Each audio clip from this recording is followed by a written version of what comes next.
Empress Matilda was a formidable figure, and a woman who had launched a 19-year civil war. But she was also supposed to be England's first crowned queen, and her civil war was the result of family rivalry for the throne, something that would be echoed in later centuries many times. Matilda was born on the 7th of February at the royal palace in the village of Sutton Courtenay. There are some sources that claim her mother had a miscarriage prior to Matilda's birth, but these are unreliable sources and it's more likely that wasn't the case. Despite being female, Matilda was on course to becoming a woman who would act as a king throughout her eventful life. Her parents were Henry I of England and his wife Matilda of Scotland. Henry I was the youngest son of William the Conqueror and had managed to become King of England after the deaths of his 3 older brothers, holding his kingdom together through a mixture of cold fear, heavy taxation, and fair justice systems. Matilda of Scotland was descended from both the Saxon royal house of Wessex and Alfred the Great, as well as the Scottish royal family, and she was well liked, known for being both pious and intelligent in equal measure. Being son of Europe's most famously illegitimate leader made Henry's lineage difficult. Although his mother was related to the French royal family and herself descended from Alfred the Great like his wife. This meant his marriage to Matilda of Scotland was used to give legitimacy to both his reign and his future heirs to the throne. The marriage appealed to the English, who were less than happy about having a foreign ruler descended from a foreign invader, but Matilda of Scotland's ancestry brought the English royal family back into the history of Saxon royalty. Matilda gained power and wealth, something she was missing after the deaths of both her parents many years before, and Henry gained regal ancestry for his dynasty, as well as stability from the English people in regard to his future offspring. The only blip was the slight confusion about their marriage over whether Matilda of Scotland was actually a nun or not. She had been placed into Romsey Abbey at a young age with her sister, and their Aunt Christina, abbess of the nunnery, would cover their heads with nuns' veils to protect them from Norman soldiers. This, along with later incidents, led to the rumour that she was a nun. A council of bishops found that she never had been, and therefore she was free to marry Henry. But this would come back to affect their daughter Matilda in years to come, when those fighting against her would use this rumour to cast doubt on her legitimacy as Henry's daughter. But Matilda was not an only child, and while she was for a short while the only heir to England's throne, this would change. Just a year later, her mother gave birth to a son, William Adelin. Adelin was a Norman version of the Saxon word Etheling, meaning a royal prince. This word had once simply meant someone eligible for the throne, but still needing to be voted in by the Witan. However, William the Conqueror had established the premise of a hereditary monarchy, although this wouldn't stop those related to one another from trying to take the crown. On top of this, Henry also managed to father a further 22 or 23 illegitimate children outside his marriage, although in the eyes of the church, these children could never gain the throne. As a male, William Adelin was now the heir to Henry's crown, and Matilda was merely a princess. His upbringing would reflect his later projected role to the royal dynasty, and William of Malmesbury tells us that he was educated and destined to the succession. It's likely that he would have learned Latin and French among other texts, but the bulk of his learning would have leaned more towards the practical than the academic. He would also have learned military skills and political skills, partly which he gained when he became Duke of Normandy while still a teenager, and these prepared him for a future as a king riding off to battle and needing to make alliances. However, becoming Duke of Normandy was mostly due to his father balking at the idea of paying homage to the French king Louis VI, as he was a king himself. To get around this, he made his son Duke of Normandy and sent him along to pay homage instead. But Henry was a shrewd political leader, and it's likely he would not have given Normandy to William unless he thought he was capable of controlling the duchy. Matilda, by contrast, would have been prepared for a very different future, one in which she would instead be a consort. However, in the early medieval period, this was still an important and heavily involved role. Royal women at the time were usually more academically educated than royal men, as their role would mainly be, aside from the obvious support and bearer of children for a future husband, as a mediator and possibly as an advisor if not directly holding power themselves. At this point in history, while it was usually men in charge, many women still often found themselves leading a kingdom, whether through being an only child or as regents.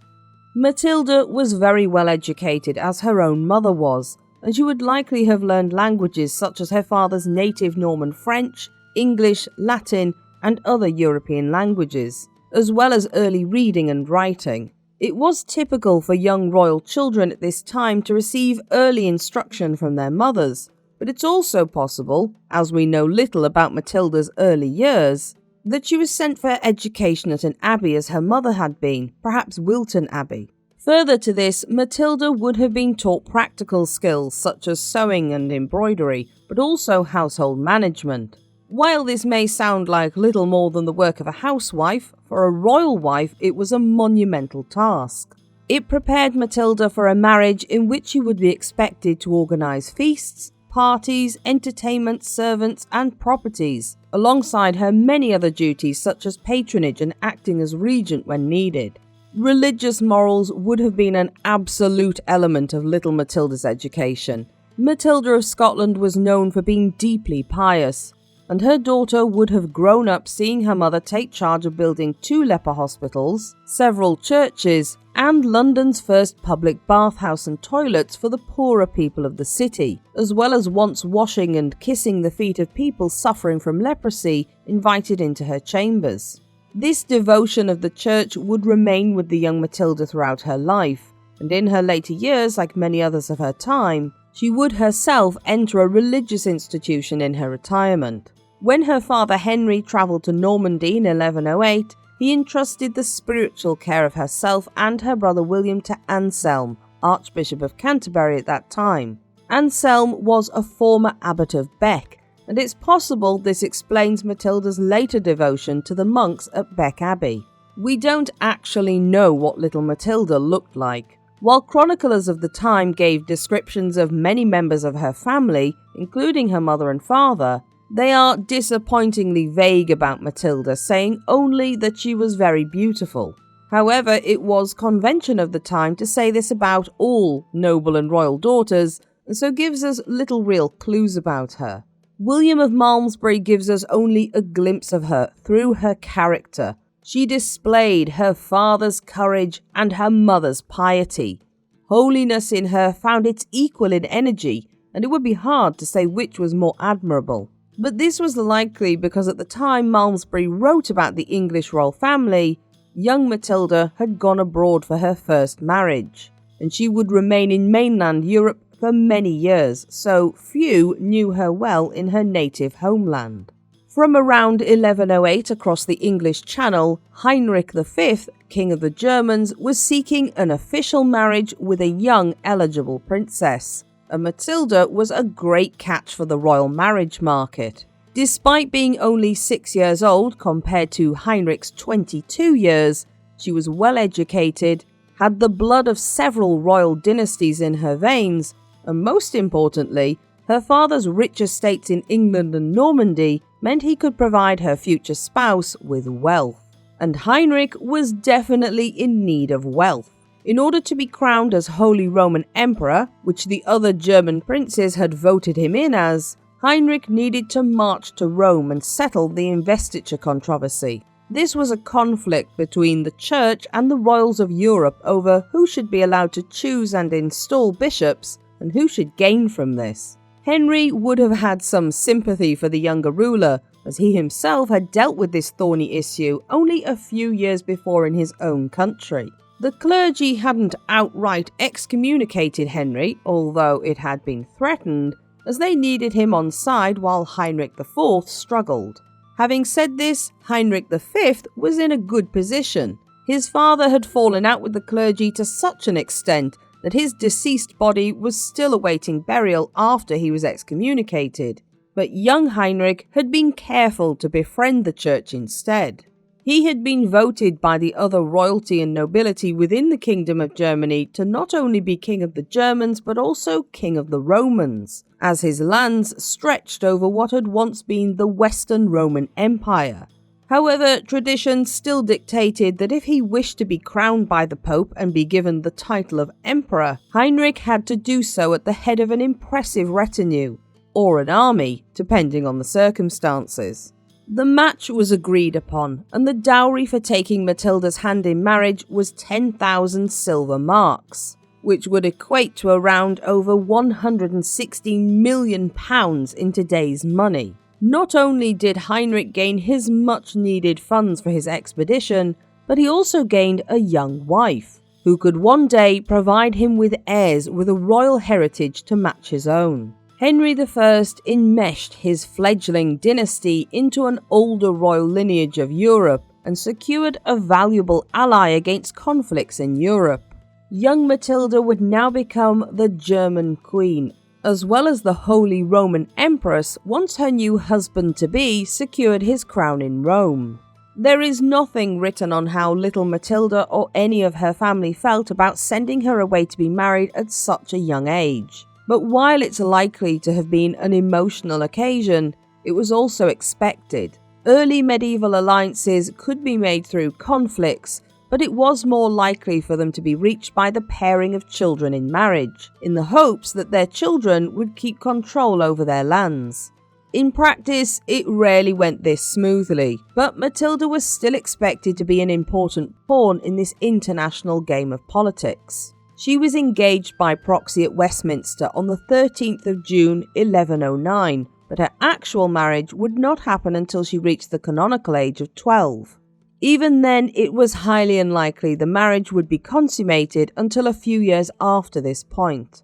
On the 17th of October of that year, Matilda made her first official appearance at court by witnessing one of her father's charters, signing it Matilda, betrothed wife of the King of the Romans. At Easter 1110, young Matilda set out for Utrecht at just 8 years old. It would be the last time she was on English soil again for 15 years, travelling with a retinue of clergy and nobles, and the last time she would have seen both her mother and her brother William. She landed in Boulogne and would have travelled by carriage, albeit one that would have been uncomfortable and bumpy with its rigid wooden construction and wheels, only slightly improved by seating cushions within. Matilda went across Flanders and up to Lower Lorraine, the western edge of her new husband's lands, and was received in Liège in great pomp and ceremony, where she met for the first time the man she was to marry. Despite knowing her place in events and that this was the duty she had been brought up for since birth, Matilda no doubt was still nervous about her new husband and her new home, as his lands would now effectively be. But she was warmly received, as much probably for her dowry as for the fact she was so young. While in Liège, Matilda did her first act in her capacity as queen, even before she was crowned. She was asked to plead on behalf of the disgraced nobleman Geoffrey, a symbolic act that emphasized her future role as a mediator. Her actions helped ensure he was restored to his former lands and titles, returning his family to good fortunes. Ironically, Godfrey's daughter, who was around her age, Adeliza of Louvain, would later become Matilda's stepmother. Heinrich and Matilda set off together on imperial progress and soon arrived in Utrecht, where they were formally betrothed once again in person, and Heinrich took the opportunity to lavish his new bride-to-be lands and titles befitting her status. Riding through German lands, Cologne, Speyer and Worms, the couple arrived at Mainz Cathedral to celebrate Matilda's coronation as queen. While she was too young to be married, the medieval church viewed a betrothal as legally binding, and she could be crowned in lieu of her future vows. On the 21st of July 1110, Matilda was carried into the cathedral in the arms of Bruno, Archbishop of Trier, and crowned as Queen of the Germans by the Archbishop of Cologne, using a large and heavy crown that he would have had to leave on Matilda's head for only a few minutes at most to avoid injury. Everything about the ceremony was designed to impose and leave the audience of the coronation awestruck, including the young princess. The Mainz Cathedral was a mere 100 years old, and its sandstone walls were covered in dazzling white inside and out, with only the red and yellow painted cornices left outside. A grand octagonal dome and tower rose from it that had been built by her late father-in-law, Heinrich IV. There's no doubt the coronation would have left Matilda with a sense of responsibility for her new place as a queen, and as a future empress.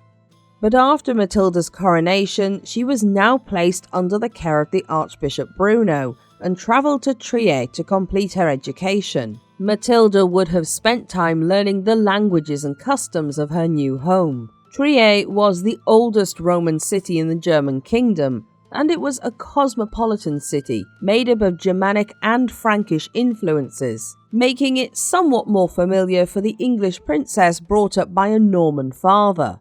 Heinrich instead turned his attentions to Rome, spending lavish amounts of the riches his young queen had brought with her dowry. Orderic Vitalis suggested around 30,000 troops were used to form Heinrich's entourage, an imposing show of power as he rode over the Alps towards the Italian provinces. He headed straight for Pope Paschal II, taking him captive, and according to William of Malmesbury, kept him and some of his fellow bishops in confinement for 3 weeks. This kidnapping worked as the Pope agreed to grant the German king the right to choose bishops, and Heinrich promised to return all the possessions and positions he had removed from the church. On the 13th of April 1111, he was finally coronated with the imperial crown.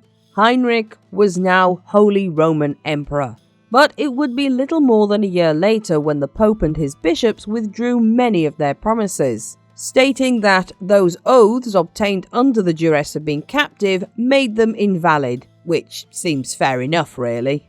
This left Matilda uncrowned as empress, at least for now, but she was still Queen of Germany. Just a few days before her 12th birthday on the 7th of January 1114, in the magnificence of Worms Cathedral, she was wedded to Heinrich in a grand ceremony, attended by a huge number of noble onlookers and clergy. For his part, Heinrich gave away rich gifts for the entertainment of the wedding to the minstrels and musicians. An anonymous chronicler who was present stated that Matilda was distinguished, beautiful, and helped to bring glory and honour to both the Roman Empire and the English realm. Her behaviour and the manner with which she carried herself at her young age obviously impressed the onlookers. It was a display of the regal certainty Matilda had been brought up with, most likely impressed upon her by her father. This was also the beginning of Matilda's public life. She was now educated in the ways of the imperial empire, and she would be expected to therefore understand how to help rule the lands of her husband if he was not present in person. Even at her young age, now 12, Matilda would have been expected to wield his power through her person as regent if needed. Although, of course, she would have had a council chosen by her husband to help her. Her own mother, Edith Matilda, had provided a strong example of this when she watched over England during Henry's long visits to Normandy, as well as her maternal grandmother Matilda of Flanders in Normandy in the absence of William the Conqueror. Matilda could also influence her husband in a manner considered fitting for queens, by being the feminine mediator in his ear, allowing Heinrich to show mercy to those she pleaded for without appearing weak himself, such as with Count Godfrey. Matilda was loved by the nobles of her husband's court, and she had an equally good reputation amongst the ordinary German people. She was apparently viewed by the poor as a pious mother figure, and she was known for often being by Heinrich's side and her genial manner towards her royal duties. She fulfilled her queenly duties so well that her German subjects admiringly called her the Good Matilda or the Good Maud, another version of the name Matilda. This was a very different version of her to the way she would later be portrayed in England. Matilda would also be with Heinrich when, in 1116, he moved swiftly to fill the void left by Matilda of Tuscany when she died. A powerful noblewoman who had held vast estates in northern Italy, she had been on very friendly terms with the church. Heinrich's own father had repeatedly come into conflict with the Contessa, and it had pushed her further into the Pope's waiting embrace, and it seemed she would leave her lands to the church. She was a legend amongst her own people for leading an army against Heinrich IV with herself at the head, brandishing her father's sword. His son wisely decided not to make the same mistake. Instead, he came to terms with the Countess and made peace with her by visiting her at Bianello, a castle to the northeast of her stronghold at Canossa. He made her his lieutenant in Liguria, flattering her ego by stating that there was no princess equal to her, and that he could only trust such a position to Matilda of Tuscany. The move worked, and a warm working relationship struck up between them both. And when Matilda was dying in 1115, she named Heinrich as her heir. The Pope had actually previously been promised her lands, and Heinrich knew he wouldn't be happy about it. Rather than waiting for the Pope to make a move, the German king took the opportunity to take the lands promised to him to increase his imperial control over Italy. In February, Heinrich set off across the Alps once more at the head of his army, this time with Matilda at his side. They completed a 300-mile journey as they pushed over the snow-capped mountains towards Italy, passing through Venice and Padua before arriving at the hill fortress of Contessa Matilda's castle at Canossa. While the Countess had been a strong and capable leader, her rule had also been harsh and tightly controlled.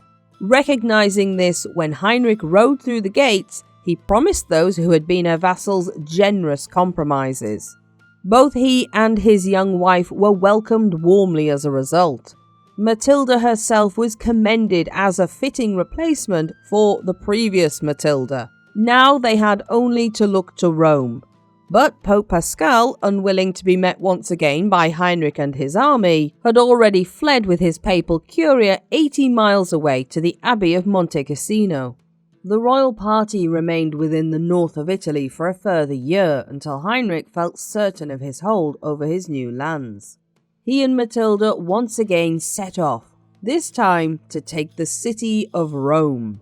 And in 1117 they succeeded in taking the city, but it was something of a damp squid, despite the ceremonial march through the streets. With no pope to crown his wife and no cardinal even wanting to take part, Heinrich took matters into his own hands and installed an anti-pope.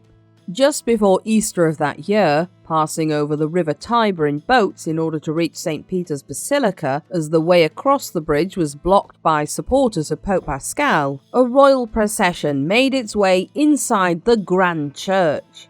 Matilda was crowned, but there were holes to be picked in the ceremony. The crown she now wore had not been placed on her head by the elected pope. In fact, Baudon had been excommunicated for his actions, and she therefore was not anointed empress. This was a symbolic crown wearing, not a coronation. However, the ceremony was within the Pope's church in the city that was the centre of Christianity for medieval Western Europe, and Matilda wore the imperial crown by the side of the anointed Holy Roman Emperor, her husband. This ceremony made such an impression that for the rest of her life, Matilda would now carry the title Matilda Imperatrix, or Empress Matilda.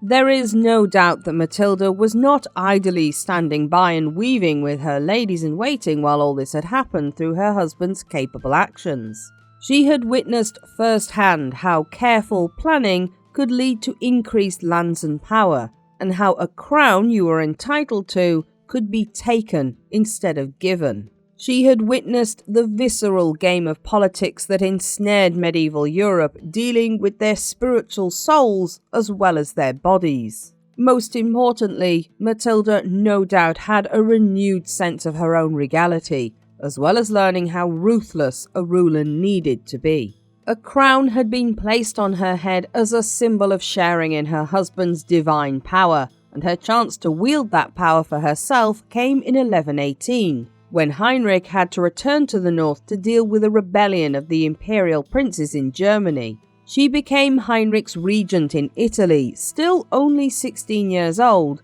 under the protection of Heinrich's army and advisors. The task Matilda now had was still to be the merciful, dutiful consort, but by embodying the power and rule of her husband, the emperor. There are few accounts of how she took on this task, but there are some examples of how she presided over courts, with the support of Filippo, Bishop of Ravenna, who was the imperial chancellor, and her chaplains, Altman and Burchard. On the 11th of September 1117 at Rocca Capinetto, she found in favour of the provost of the church at Reggio Emilia. Another account shows on the 14th of November 1118 how she sat over a court at Castrocaro in the fertile valleys and hills of Romagna, when a bishop and the convent of Santa Maria from the neighbouring towns of Forli and Faenza had conflicting claims over a local church. The youthful queen declared in favour of the convent, adding an imperial prohibition on anyone who dared to challenge her ruling. It would seem she was not afraid to remind her subjects that while she was the good Matilda, she was also capable of being a commanding and effective ruler in her husband's stead. On the 1st of May 1118, her mother Edith Matilda passed away without her children by her side, her son William Adelin away in Normandy, her daughter Matilda ruling in Italy. It would have taken several weeks for the sad news to reach from England by messenger, and it's difficult to imagine how hard the news must have been. She hadn't seen her mother now for 8 years, half of her life. While it must have been devastating news, as any parent's death would be, it might have also felt very detached. Matilda also had to bear this grief alone, as she wouldn't return to her husband's side until the autumn of 1119.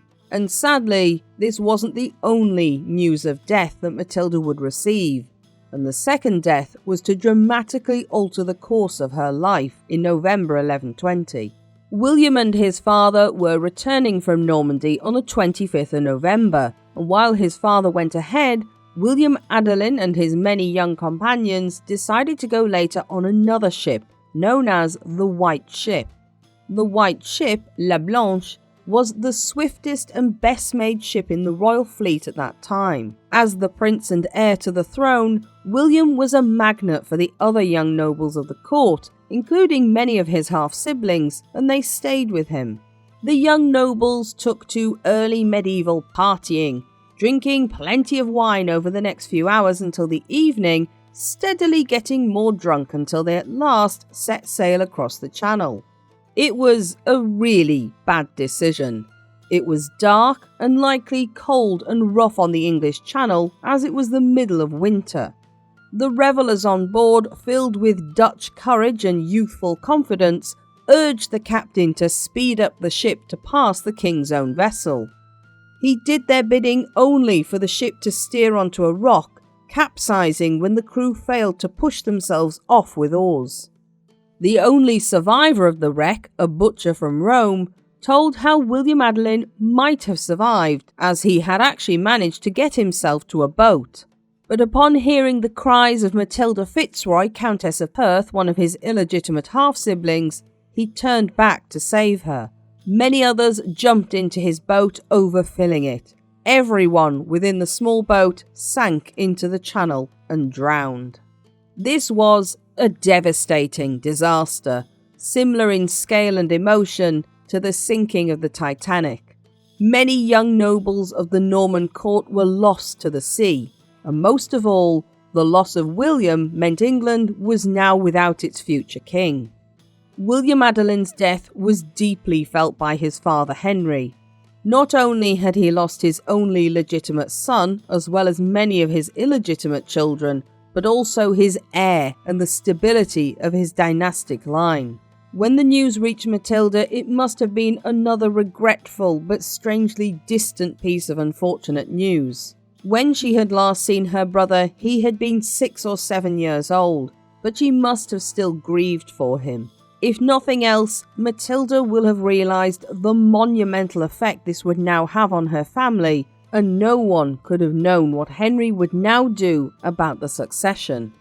Within a matter of weeks, Henry had remarried, his mind already on the matter of creating another male heir.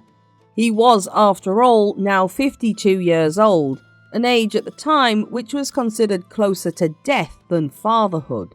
Geoffrey I, Count of Louvain, the man whom Henry's own daughter had pleaded for so many years before, approached the king and offered in marriage the hand of his eldest daughter, Adeliza of Louvain. Adeliza was around 18 years old when she married Henry in 1121. Chroniclers described her as very beautiful, but most importantly, she was descended through her mother from Charlemagne, to allow Henry to continue the pattern of increasing lineage for his children. There is little information on the relationship she had with Matilda, but it's likely they got on well with each other. They were a similar age, they were both somewhat foreign to the Norman court, and possibly they had met before when Matilda helped spare Godfrey's life.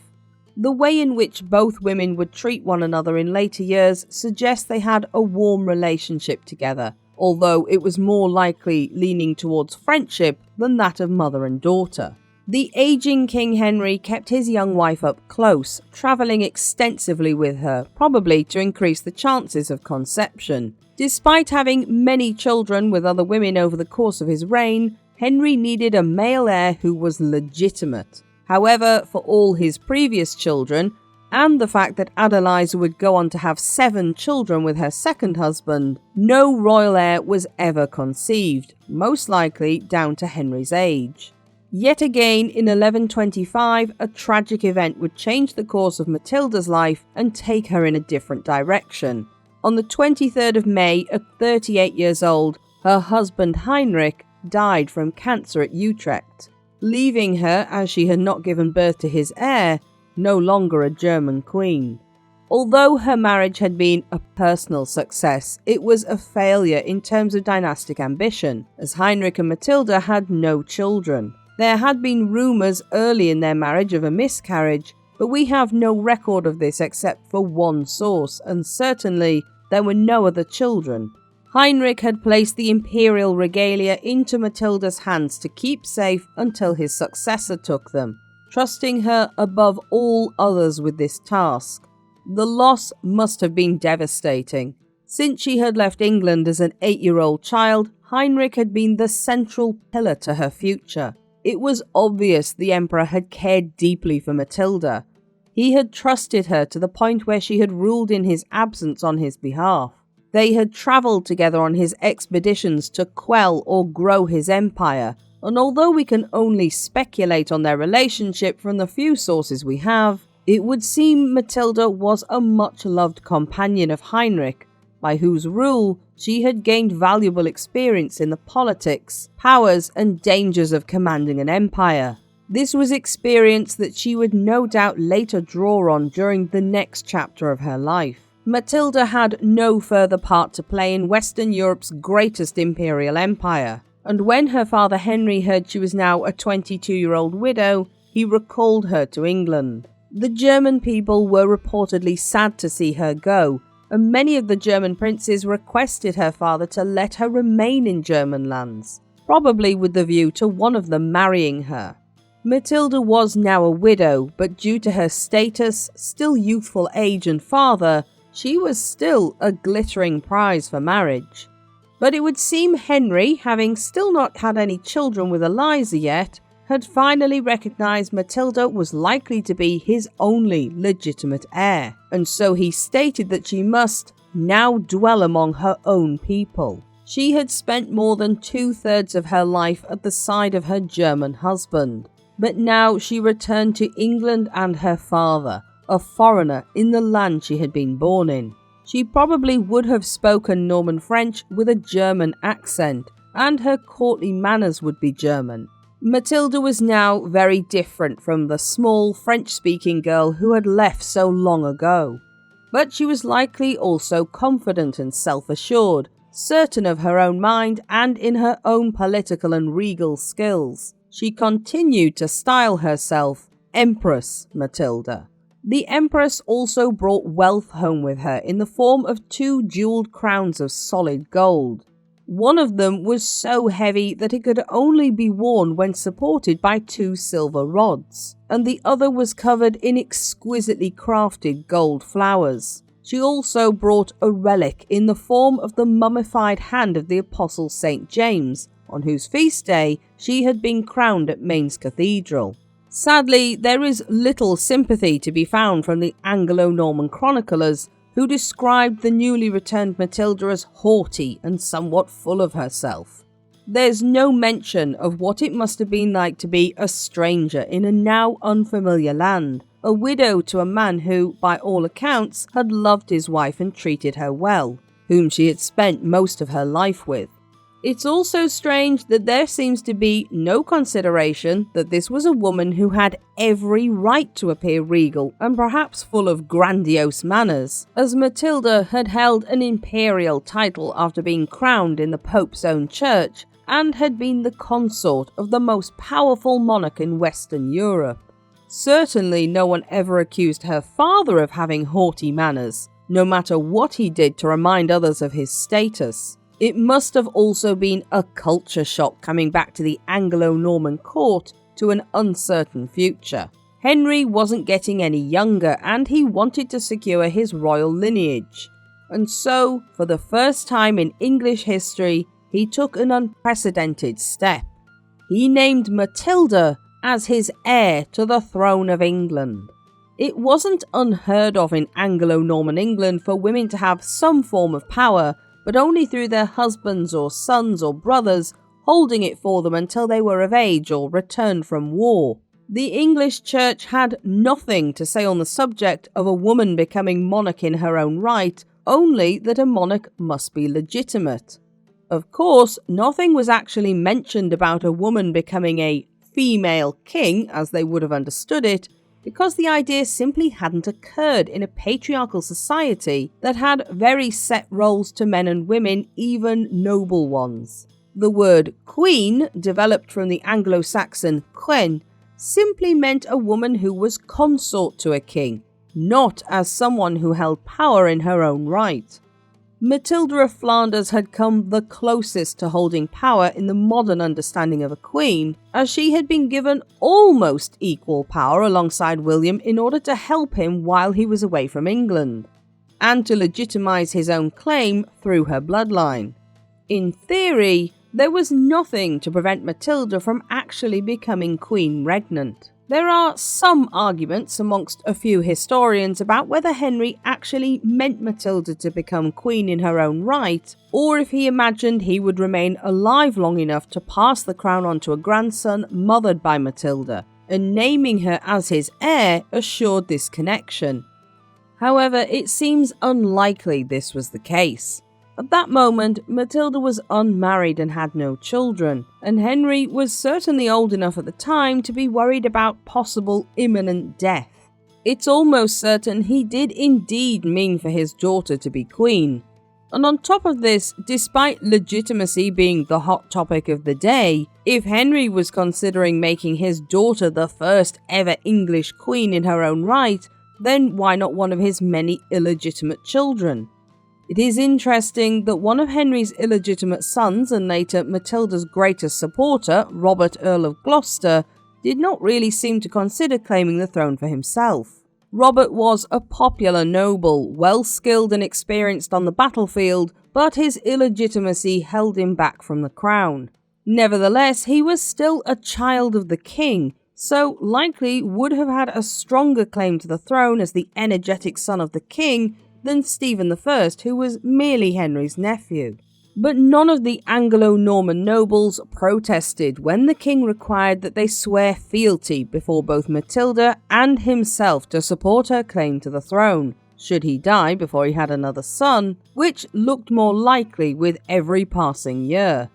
Even though he had been married to Adeliza 6 years earlier and kept her close to his side, there was still no sign of any pregnancy. All of Henry's court were happy to agree to supporting Matilda's claim in January 1127, and in fact there was a fight over who should be first to take the oath. That honour went to David, King of the Scots, the younger brother of Henry's first queen, Edith Matilda, and therefore Matilda's maternal uncle. Next to take the oath was Robert of Gloucester, and finally the king's favourite nephew, Stephen of Boulogne. Stephen, remarkably, had also been due to travel on La Blanche, the White Ship, several years before, but hadn't gone on board as he had felt ill at the time. Robert and Stephen both reportedly fought for who would be second to swear, according to William of Malmesbury, and Stephen emerged victorious.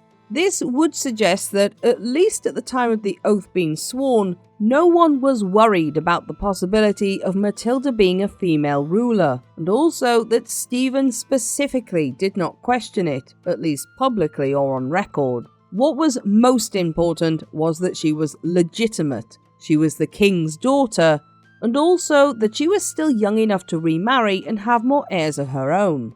It may have been that the courtiers, like Henry, were looking forwards in time to Matilda's future sons who would then wear the English crown. However, despite whatever qualities Matilda possessed, she was unable to carry out the two main duties of a medieval king. The first was to lead as a soldier at the head of an army. There were examples, such as Matilda of Tuscany leading an army against her enemies, but they were not the norm. They were exceptions who, through wealth and power, inherited or given, were able to break past the barriers placed upon their sex, only in the context of fighting on behalf of or for a male person. Women were generally not trained to lead an army into battle with an unsheathed sword. The other duty was in a king's role as judge. Being able to pass judgment and settle disagreements was an important political aspect of being a ruler. Matilda, of course, had experience of this when ruling in her husband's stead at Castrocaro, but this had been through the proxy wielding of Heinrich's power, not her own. In Matilda's own capacity, she was meant to be a merciful voice, a mediator, to temper her husband's wrath as an advisor, nothing more. There was no official position held by women in the public sphere to fill the role of a king. The idea of what made a king was intrinsically male. The very language used to describe royalty was a testament to this, such as queen originally meaning only a consort of the king. The bearer of the title held no inherent power of their own, only their husbands. However, it is interesting that contemporaries at the time described Matilda with masculine qualities, although whether this was before they knew she might be queen or after, makes it unclear whether these descriptions were reactionary or not. William of Malmesbury, who it has to be said was also patronised by Matilda, described her as a virago, a female warrior. Henry of Huntingdon described her as a young woman of clear understanding and masculine firmness. The anonymous author of the Gesta Stephani, who clearly didn't like Matilda for obvious reasons, stated she was always superior to feminine softness, which was definitely meant as an insult. Other authors compared her piety to her mother, but her other qualities to her father. In other words, Matilda was Henry's daughter, and she wasn't afraid to show it. And on top of this, Matilda had already proven herself a capable ruler as empress when she ruled alone as regent through her late husband's power. She had shown she was capable of being just, firm, and still liked by the people she ruled. Henry wasted no time in arranging his daughter's second marriage, this time to Geoffrey Plantagenet, or Geoffrey Plantagenet, Count of Anjou, named for his heraldic badge of the yellow flower of common broom, known in Latin as Plantagenista. He was the son of Fulk V of Anjou, an Ermengarde of Maine, and from an ambitious family. His father Fulk was a warrior who had spent time in the Crusades, and would eventually give up his lands in France to his eldest son as he travelled to Jerusalem as a widower to marry Melisande of Jerusalem and become king there. Interestingly, Melisande was another woman who became her father's sole heir, although he allowed Fulk to become a joint ruler by her side. Henry and Fulk, although they had originally butted heads, had already tried once to reconcile their territories. While William of Adelin had been alive, he was married to Fulk's eldest daughter, Matilda of Anjou, who had become a nun after the prince's death. Yes, another Matilda. So here was another chance to unite England with Anjou and Maine, and Geoffrey himself wasn't a bad catch. He was said to be athletic and intelligent, and the marriage would return Anjou and Maine to Norman hands. Geoffrey was also nicknamed Le Bel, or the Fair, for his good looks. However, Matilda was less than thrilled about the match. The first problem was that he was only 13 or so when the engagement was arranged, whereas Matilda was now nearly 25. Quite understandably, as a grown woman, she didn't want a teenage husband. The second problem, and probably the more pressing one, was that he was merely the son of a count, although after his father left for Jerusalem, he would become son of a king, and having been Empress of the Romans, Matilda protested that his rank was far beneath her. She was so distressed that she wrote to Hildebert, Bishop of Tours, someone her mother had also often written to, and asked his advice on the matter. He was sympathetic to Matilda, but also advised her to follow her father's wishes. Matilda still tried to hold off on her marriage for over a year, but in the end, she had no choice but to submit to her father's arrangement. But Henry also kept the marriage treaty a secret from his barons, as it went against a promise he had made to not marry his daughter to someone outside England without their consent. None of them had even advised on it, they later stated. There was also no love lost between the Normans and the Angevins of Geoffrey's family, and Henry knew his courtiers would never agree to the match, even though it would unite them. Geoffrey arrived in Rouen 1 week before his wedding to Matilda in June 1128, to be knighted by Henry himself. Matilda had been sent on ahead, escorted by her half-sibling Robert Earl of Gloucester and Brian Fitzcount, to pledge to the marriage officially. Geoffrey impressed all present with his slim, athletic figure and fiery red hair, his tall stature, and his sharp intelligence. He was dressed in magnificent armour with golden spurs and a gem-covered helmet. 3 golden lions reared on his shield, a possible prototype of the 3 lions of England's coat of royal arms. The ceremony was played out alongside a week of feasting and festivities. It's unlikely that Matilda was very impressed with him, though. She herself was politically astute, had real knowledge of gaining and holding power, and had been coronated in a somewhat loose manner in the Pope's own church with the imperial crown. She had at least been crowned as a queen. For what it was worth, her young husband-to-be apparently also regarded her with equal antipathy. As a dowry, the young count was offered several castles along Normandy's borders, although it was never made explicitly clear what his place would be if Matilda became queen. Regardless of her true feelings, the unwilling bride was married to her new husband at the magnificent Le Mans Cathedral on the 17th of June, followed by a magnificent feast and their wedding celebrations lasting around 3 weeks. The couple then arrived in Angers, crowds cheering and bells ringing in celebration of the new Countess of Anjou, Matilda's new official title. However, Matilda had other ideas. She disliked her title of Countess, preferring instead her much more regal title of Empress and daughter of the King of the English. Despite the jubilant celebrations, Matilda's dislike of her new husband meant that the marriage went off with a bad start. This was made worse by Henry's silence on what his plans were for his new son-in-law, holding back on handing over the lands in Normandy that had been promised as Matilda's dowry. It would seem Henry was not ready to relinquish his complete control of Normandy just yet, especially as this would help keep the Anglo-Norman court on his side. Many of his nobles had lands on both sides of the Channel, and wouldn't want their lands in Normandy ruled by a young foreign count about whom they knew very little. Unfortunately, the couple's personal dislike for one another came to a head at the end of 1129, and Matilda left Anjou to live apart from her husband in her father's city of Rouen. Geoffrey threatened to break the whole marriage apart and disappear on pilgrimage to Spain. Of course, Henry could not let the marriage crumble before it had fulfilled its purpose for him personally, to provide him with a male grandson as future heir.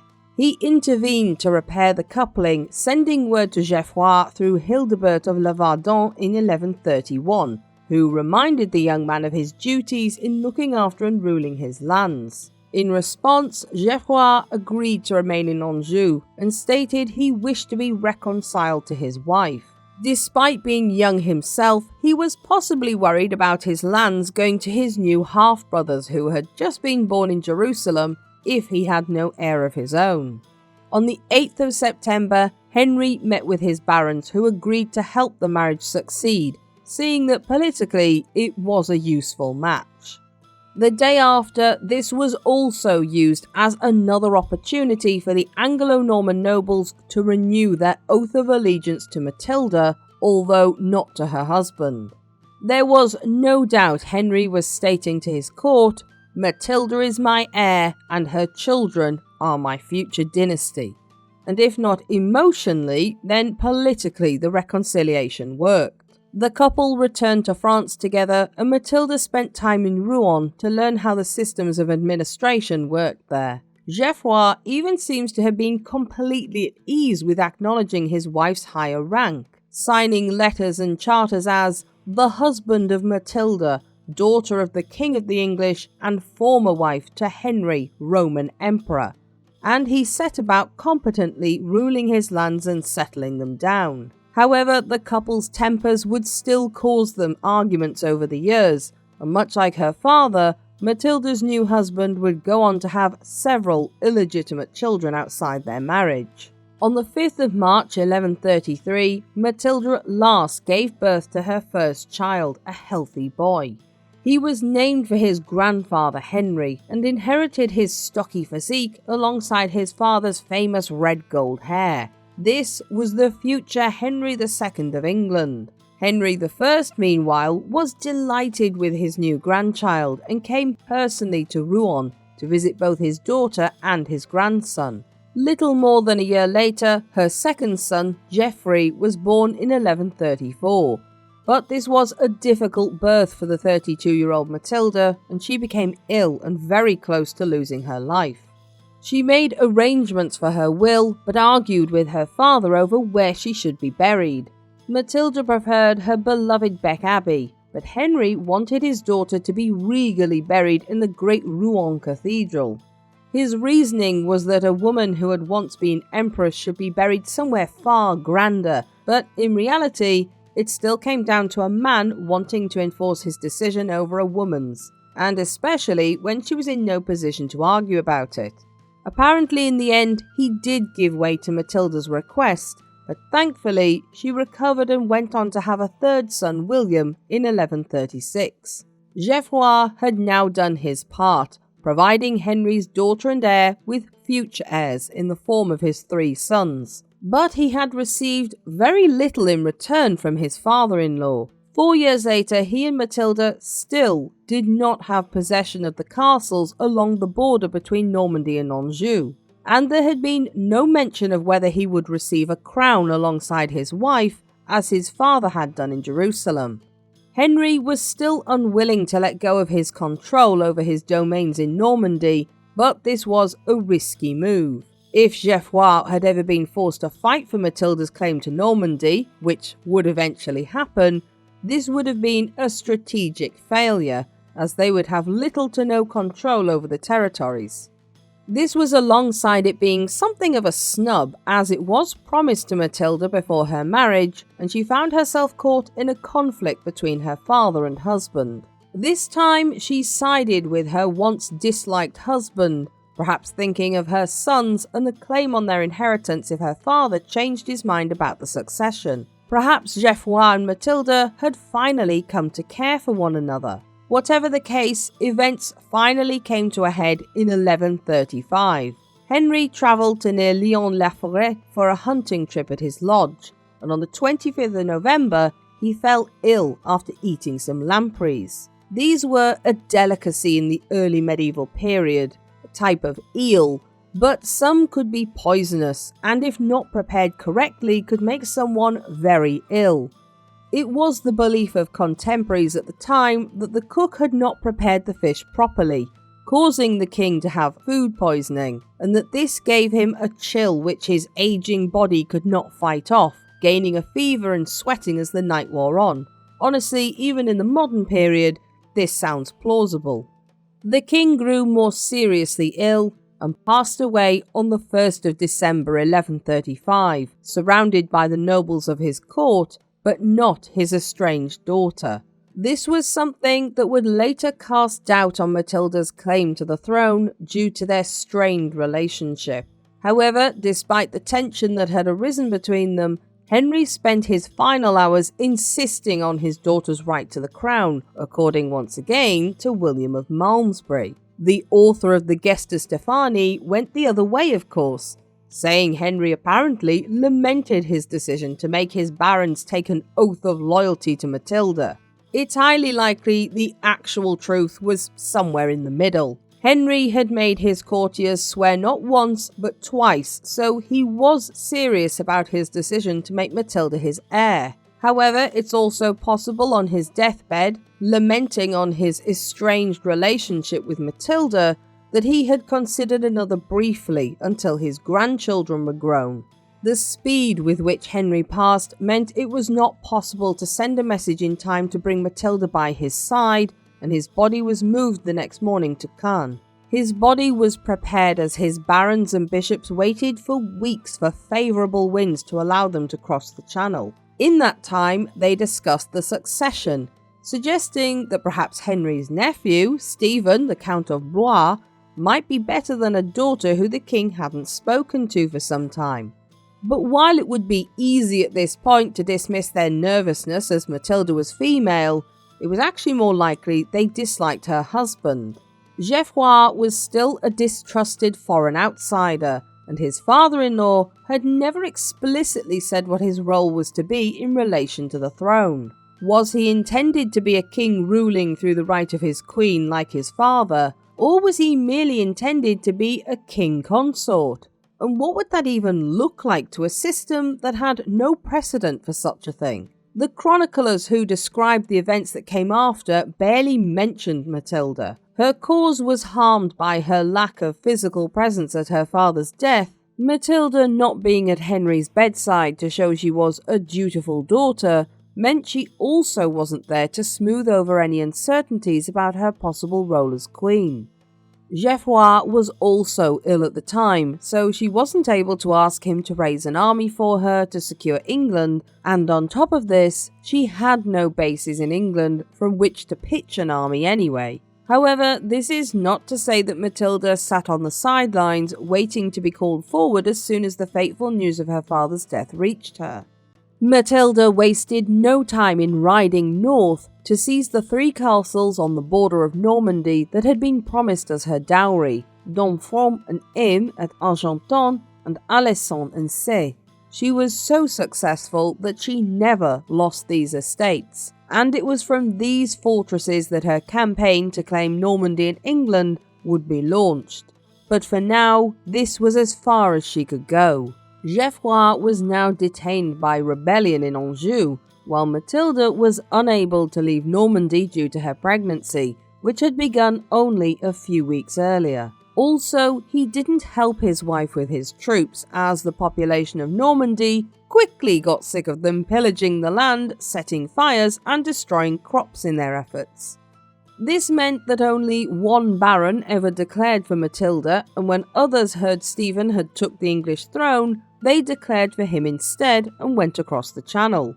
William of Malmesbury states that she could not travel for certain reasons. The most likely cause of these certain reasons were that Matilda was pregnant with her 3rd son, Being pregnant in the early Middle Ages was dangerous enough without adding overseas travel. Despite Henry's best efforts to secure his crown for his own line of succession through his daughter, there was nothing established for the situation Matilda now found herself in. It seems as though Henry had assumed a lot on the loyalty of his courtiers. Norman kings took the English throne by force, something that had been repeated by her own father. The legitimacy was rooted in their retaining the crown by force and being in the right place at the right time, neither of which was true for Matilda. Oaths had been sworn, and so in theory, Matilda should not have had to fight for the inheritance set out by her father, and had she been male, it's likely it wouldn't have been a problem. In reality, she faced many hurdles. Being female meant she was hampered by not being able to lead an army in her own name or use force to retain a throne the way being a man could. Her husband was a deeply distrusted foreigner to the Anglo-Norman court, and most importantly, Matilda was not present in England where she should have been to add weight to her claim. And while Matilda was stuck at her lands in Normandy and the barons discussed the succession of their own choosing, her cousin Stephen took the opportunity handed to him to take the throne without waiting. He left his pregnant wife Matilda in Boulogne and sped across the English Channel, clearly not even blinking at the fact he had sworn an oath to his cousin. Earl Robert's soldiers had prevented him from landing at Dover, but Stephen found somewhere else to land in Kent. He also knew exactly what he had to do to be a successful claimant. He had to hold London for the crown and Winchester for the treasury, and he needed to be anointed and crowned, if possible, by the Archbishop of Canterbury. He wasted no time in ensuring all three events happened, something made easier by the backing of the English Church through his brother Henry, who was, luckily for him, Bishop of Winchester. But Stephen's claim to the throne was weak in theory, even within his own family. He wasn't the eldest brother and therefore hadn't inherited his father's lands and title, and his royal blood came from his mother, Adela, the late King Henry's sister. There were others with a stronger claim, such as Matilda's own great supporter, her half-brother Robert of Gloucester. He was illegitimate, but he was also the king's son, not merely a nephew. He was an experienced soldier, was well liked by the court, and had large land holdings in England already. However, it appears although a few suggested this early on, Robert decided against it, although he would take longer to decide who he should claim for. Later in William of Malmesbury's The Historia novella, Robert would be shown to first declare for Stephen only out of fear of losing his lands in England, and knowing that the act of not declaring would not harm Matilda, but would harm his own family. Stephen's other problem was that he had fought to be among the first to swear allegiance to Matilda in 1127. This now left him amongst those who could be accused of perjury for going back on his own word. But just as the king's main duties of might and commanding forces held Matilda back, they were tools that Stephen now put to good use. He had campaigned successfully in Normandy, in Flanders, and was well known as a favoured and charming nephew of the king. So within the Anglo-Norman court, by contrast, Matilda was a relative stranger. It is possible that Stephen may even have been considered in plans for the succession since the drowning of William Adelin before Matilda's return, even if not publicly spoken of. Especially as at the time it would have been assumed that Matilda would remain in Germany as an imperial queen consort. Stephen's own prestige and wealth were increased by Henry I when the king arranged an advantageous marriage for his nephew to Matilda of Boulogne in 1125.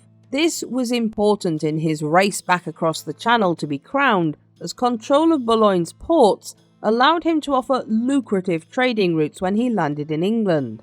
However, for all of this, if the king had ever really considered him for the throne, it wasn't publicly announced. There was also the fact that no one else who had been at the king's bedside attested to this, and it was stated after Stephen had taken the crown for himself in defence of his actions, and not mentioned before.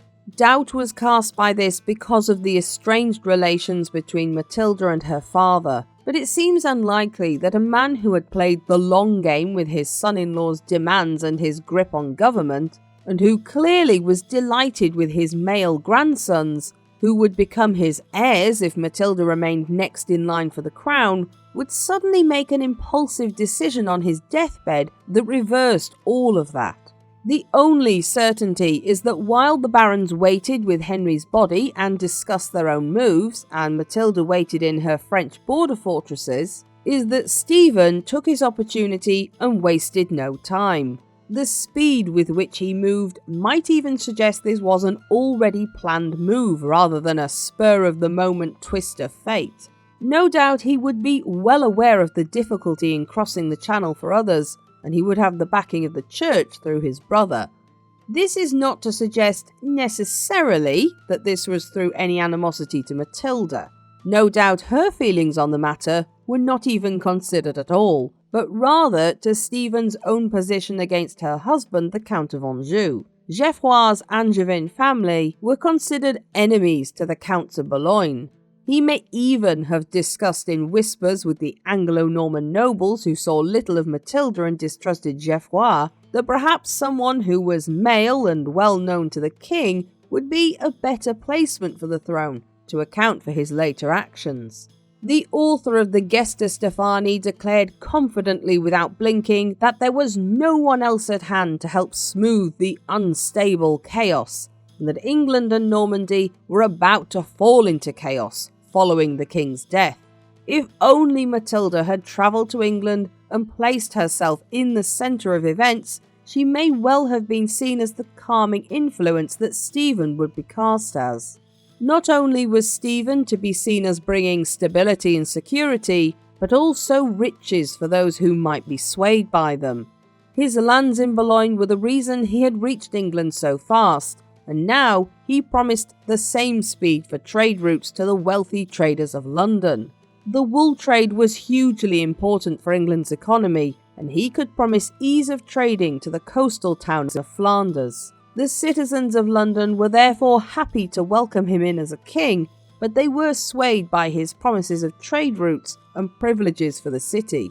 And of course, his brother Henry, Bishop of Winchester, was happy to help with Stephen's acceptance with the church and to hand over the keys to the royal treasury, held in his seat of Winchester.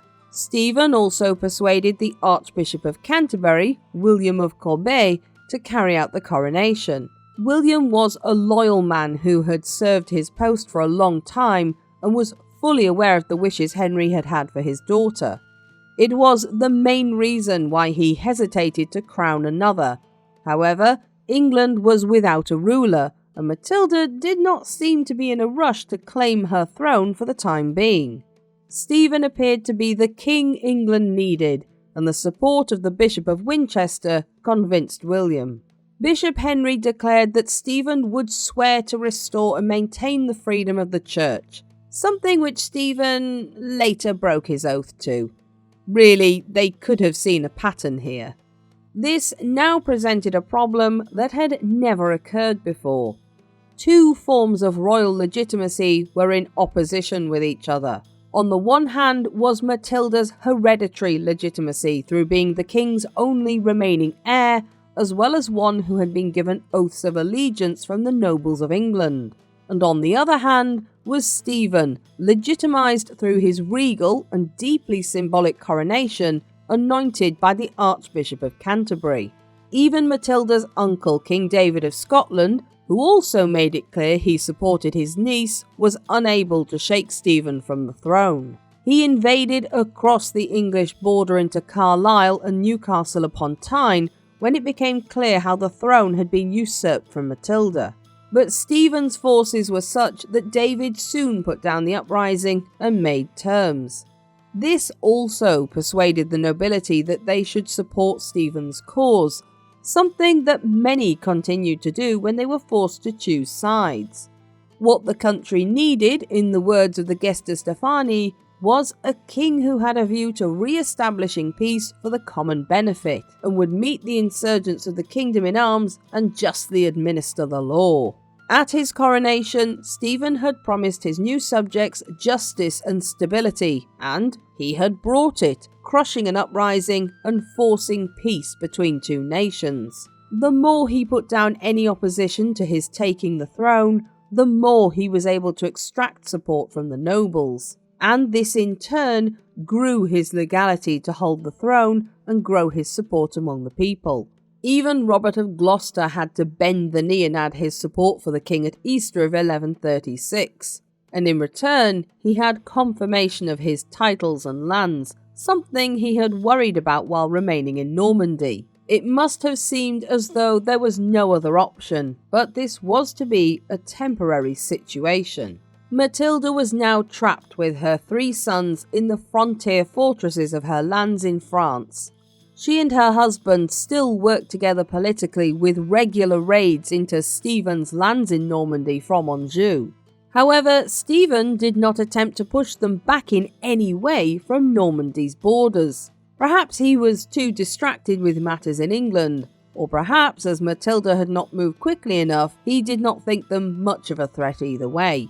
It was a mistake. Normandy disintegrated into chaos. Lacking the centralised government of England, the nobility were unable to keep everything running smoothly in the king's absence. Orderic Vitalis wrote of the situation, "Stubborn Normandy, an unhappy mother country, suffered wretchedly from her viper brood, ruminating on the bloody conflicts that rose up between landowners fighting amongst themselves."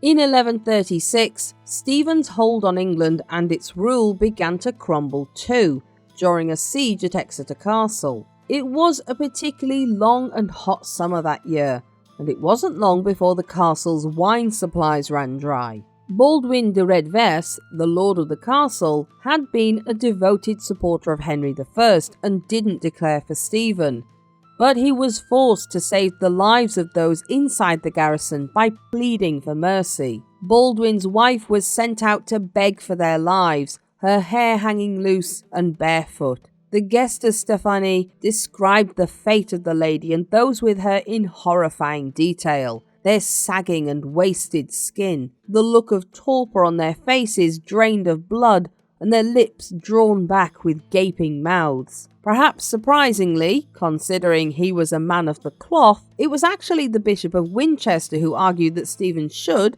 in this case, treat Baldwin as the rebel and traitor he was, rather than consider the humane response of allowing the garrison supplies of water. It was important in his eyes for his brother not to appear weak, which Henry thought Stephen surely would if he showed mercy to a man who had resisted his rule. Others within the royal camp, unsurprisingly led by Robert of Gloucester, wanted to show leniency. It's not hard to imagine that his enthusiasm to show mercy might be closely linked to his dislike of Stephen, perhaps even with the intention to undermine his authority. If Stephen did show leniency, it would be Robert who seemed the hero of the hour, certainly not his brother Bishop Henry, who argued against it. It was well known that Stephen was a generous, kind person who had charmed the court, and while this held him in good stead when he wanted the crown, he was about to discover the downside to not being ruthless. He heeded Robert's advice and allowed Baldwin and those with him to go free. And this showed everyone Stephen's greatest weakness, that resistance to his rule was not futile and that it could go unpunished, as he wasn't as ruthless as previous kings. However, Stephen had also not acted out of character for the time in which he lived, and he had still captured his enemy's fortress and forced their surrender. Had Baldwin decided at this point to bend the knee to Stephen, it might have been viewed as a strength of the new king's character rather than a weakness. It was a legitimate move that other rulers might have done, but with hindsight, it was a move for Stephen that would be another chink in his defences, especially when the de Revers then fled to Normandy and sought refuge with Matilda and Geoffrey, Matilda urged Baldwin and others who fled with him to continue their campaign against Stephen with whatever means they had at their disposal. This difficulty in retaining control and pace was reinforced just 8 months later by Stephen's belated attempt to wrest back control of Normandy. He had previously travelled to Paris in 1136 with his son Eustace to have Louis VI recognise Eustace as Duke of Normandy. The Anglo-Normans who currently stood behind him and supported Stephen must have had a nervous eye on their lands across the Channel. They expected their king to keep his promises of stability and justice by maintaining control of French territories. Geoffrey had also invaded Normandy to claim the duchy on behalf of his wife. And in early October, Matilda sent him another 200 men to bolster his forces, who were at the time besieging the castle at Lissap.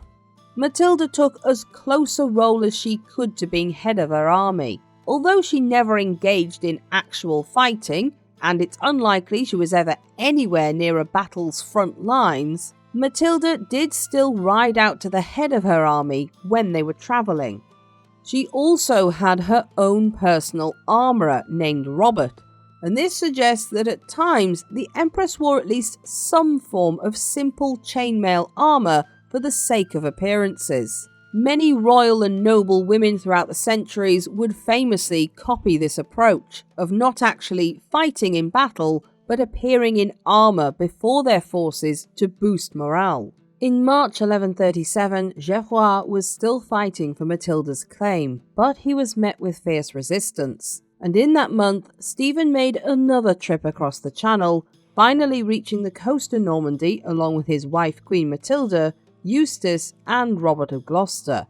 Stephen was still 25 miles from the walls of Matilda's fortress at Argentan when he lost command of his army. Tension had built between his hired Flemish mercenaries and the nobility who now travelled with him, and it wasn't long before that tension spilled over into violence. This also made the local Normans hostile to Stephen and his forces. By July, he was forced to sign a 3-year truce with Geoffrey, with a crippling annuity attached to it.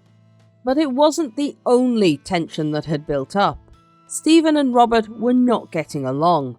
Robert was still uncertain of Stephen, and Stephen was made suspicious of Robert's true intentions. This culminated in Robert of Gloucester accusing Stephen of plotting an ambush to kill him sometime just after Easter in April, although whether this was actually true or not is difficult to tell. Although things were apparently patched up between the two men, the Earl did not accompany his king back to England. In November, having heard things were kicking off in England again, the king and his closest advisors left Normandy. Not only was Normandy still unprotected, but Stephen would never return to his homeland, and he had lost the confidence of the people there. However, Earl Robert was now firmly in his Norman territories and was able to build up his forces. Over the winter, he stayed at Caen with Geoffrey and Matilda, and in that time he wrestled with his conscience, asking various members of the clergy if it was acceptable for him to renege on his oath to Stephen when he had previously already sworn an oath to Matilda. It's clear Robert was having doubts about Stephen as king, and in June 1138, the Earl of Gloucester publicly renounced his allegiance to Stephen and threw his lot in with Matilda. It's uncertain what the real reason for his change of heart was. Perhaps it had simply weighed on him. Perhaps it was when Stephen failed to protect some of Robert's Welsh lands that winter. Or perhaps it was even, according to Alison Weir, a passage from the Bible scriptures stating, "It seemed to some that by the weakness of their sex, women should not be allowed to enter into the inheritance of their father. But the Lord, when asked, promulgated a law that everything their father possessed should pass to the daughters. Whatever the reason, for the Empress, it was a game changer." Until this point, her husband had concentrated his forces only on the French lands under his wife's claim, leaving her isolated with their sons and unable to reach England. Suddenly, her half-brother's support gave her an army that could defend her claim and a cause that others could rally behind. Stephen's grip on power was faltering, which gave life to Matilda's fight for England's crown. This began with Robert's vassals and allies in England immediately reacting to news of his change in allegiance by rising up against Stephen, taking several castles, and Robert gave his strongholds at Caen and Bayeux to Geoffrey to bolster his position in Normandy. Matilda now began to make a direct challenge to Stephen. In April 1139, she put her case forward to the papal court on her claim as her father's heir and on the oath sworn to her by the barons. Arnulf, Archdeacon of Sceaux, countered her claim on behalf of Stephen, arguing that Matilda was illegitimate, as her mother Matilda of Scotland had been a nun at the time of her marriage to Henry. As mentioned earlier, this had been disproven with a council of bishops, but enough doubt remained in the minds of some people that Stephen must have thought he could try to use this. Pope Innocent II chose to find the case for no one, and his successors equally sat back, choosing to see how events played out rather than pick a side. To help with her cause, her uncle King David of Scotland once again invaded England from the north. The truth was probably also that he simply wanted to invade, but doing it for Matilda's cause was a good excuse. He took Newcastle upon Tyne and Carlisle, but his forces were reported to be completely barbaric, killing children, women and men alike, destroying crops, properties and people with equal measure. Forces led by the Archbishop of York, Thurston, held him back at the Battle of the Standard near Northallerton, and he went no further. Unfortunately, it didn't help the Empress, as people came to associate the barbaric behaviour of the Scottish army with her. Also during 1139, Matilda finally set foot on English soil herself. Her husband Geoffrey was still focused on claiming lands in Normandy, but now she had the backing of her half-brother Robert. It gave her the military might she would need to claim the throne. But more importantly, it seems Matilda now understood that if her fight for the crown were to have any hope of winning, she would need to be seen as the figurehead in the country she was claiming as hers, a hereditary heir of royal blood. Robert's defection now also made crossing the Channel easier through his lands at Caen, only 50 miles from Matilda's base at Argentan. Crossing to England was made difficult by the fact that Stephen held control over the harbours along the south coast. But there was a chink in his defences. Arundel Castle, a towering fortress which had its own port, was now home to Henry I's widow, Adeliza of Louvain, Matilda's once stepmother. She had married again to William de Albany, who had been one of Henry's most trusted household attendants. Adeliza and William were publicly loyal to Stephen, but it isn't hard to imagine that Adeliza must have felt some sympathy to Matilda's cause. The two had grown fond of each other by spending time together after Matilda's return from Germany, and 8-year-old Matilda's first act as the German queen to intercede on behalf of Adeliza's father and aid the return of his fortunes no doubt created a debt of gratitude. On the 30th of September 1139, a Norman ship slipped quietly into the port of Arundel. The Queen Dowager welcomed both Matilda and her half-brother Robert to enjoy her hospitality. Stephen immediately marched his forces to surround Arundel Castle, but the Earl had already gone quietly to his estate at Bristol, leaving his half-sister behind. Although her sex had meant she had been so far easily overlooked for the throne of England, it was now to her advantage as a noblewoman of royal blood. Stephen was unable to capture or kill her for simply arriving at her stepmother's home, and Adeliza protested there hadn't been any invite, but merely that she was providing hospitality. William was also still a staunch supporter of Stephen, which helped him hold back from attacking the castle.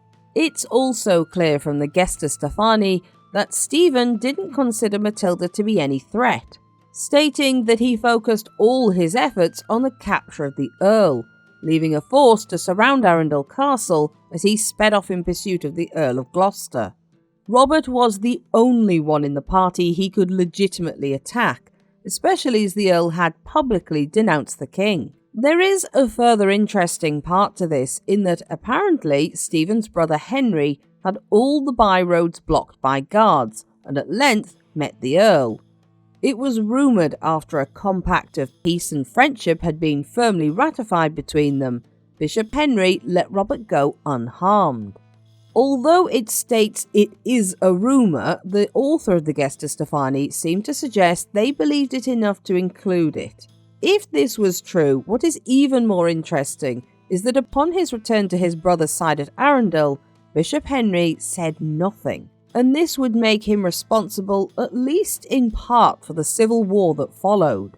Then this can be combined with the fact that Henry argued to Stephen that he should allow Matilda to join Robert of Gloucester in Bristol, since he would then be able to fight against an enemy in a single place, rather than watching his back with Matilda. Robert must have offered something monumental in order for the bishop to go against his brother, if this was true. Reluctantly, the king agreed, giving orders that Matilda would travel to her half-brother under the watchful eye of Bishop Henry himself and Walleran, Count of Moulins, an escort who could not be refused by anyone considering themselves to be honourable.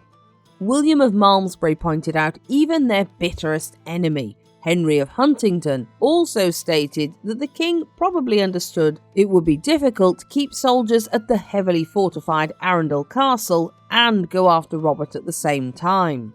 Bishop Henry's actions, especially if the rumoured story of his secret pact with Robert is to be believed, is likely due to a diminished position in his brother's favour. Henry might have expected in due course, when the position for Archbishop of Canterbury was open, to be given this as reward for his efforts.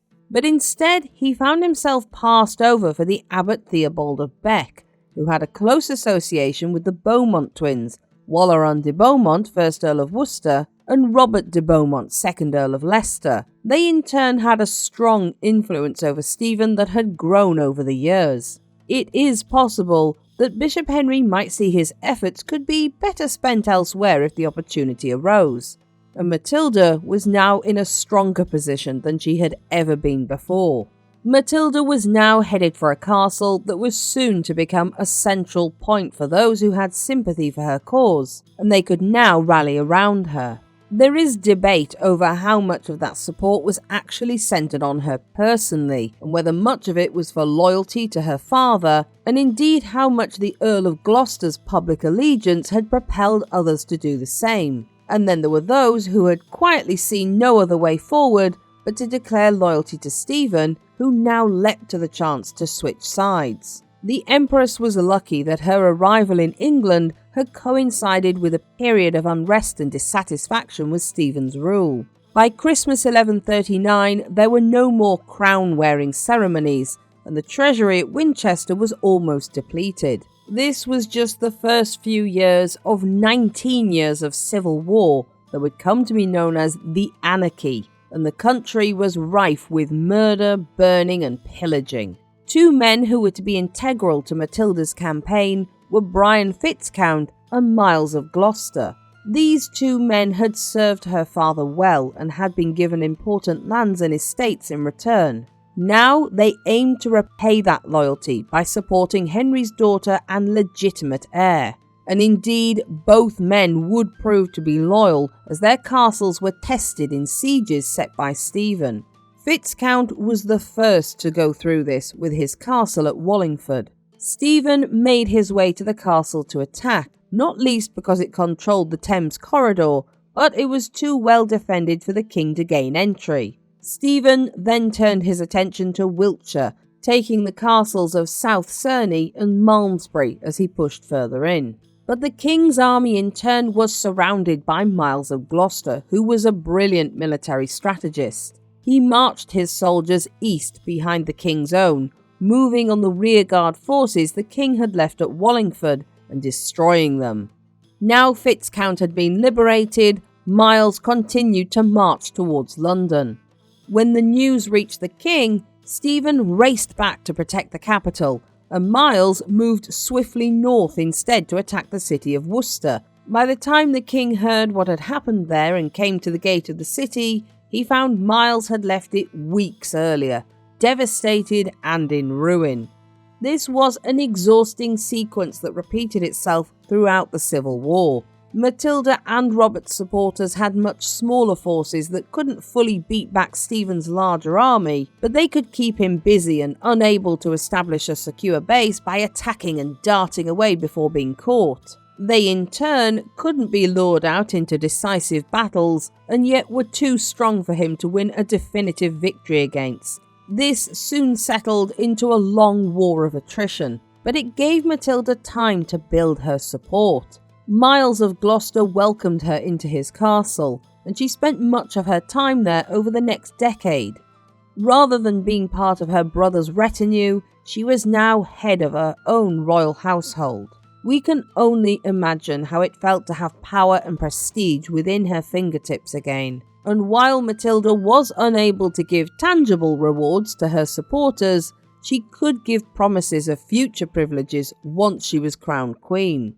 The outcome of this civil war for the surrounding population and countryside was devastating. The Norman castles, which had been built little over half a century earlier to dominate its new population, now became eyes at the centre of many storms, which struck the surrounding farms and countryside.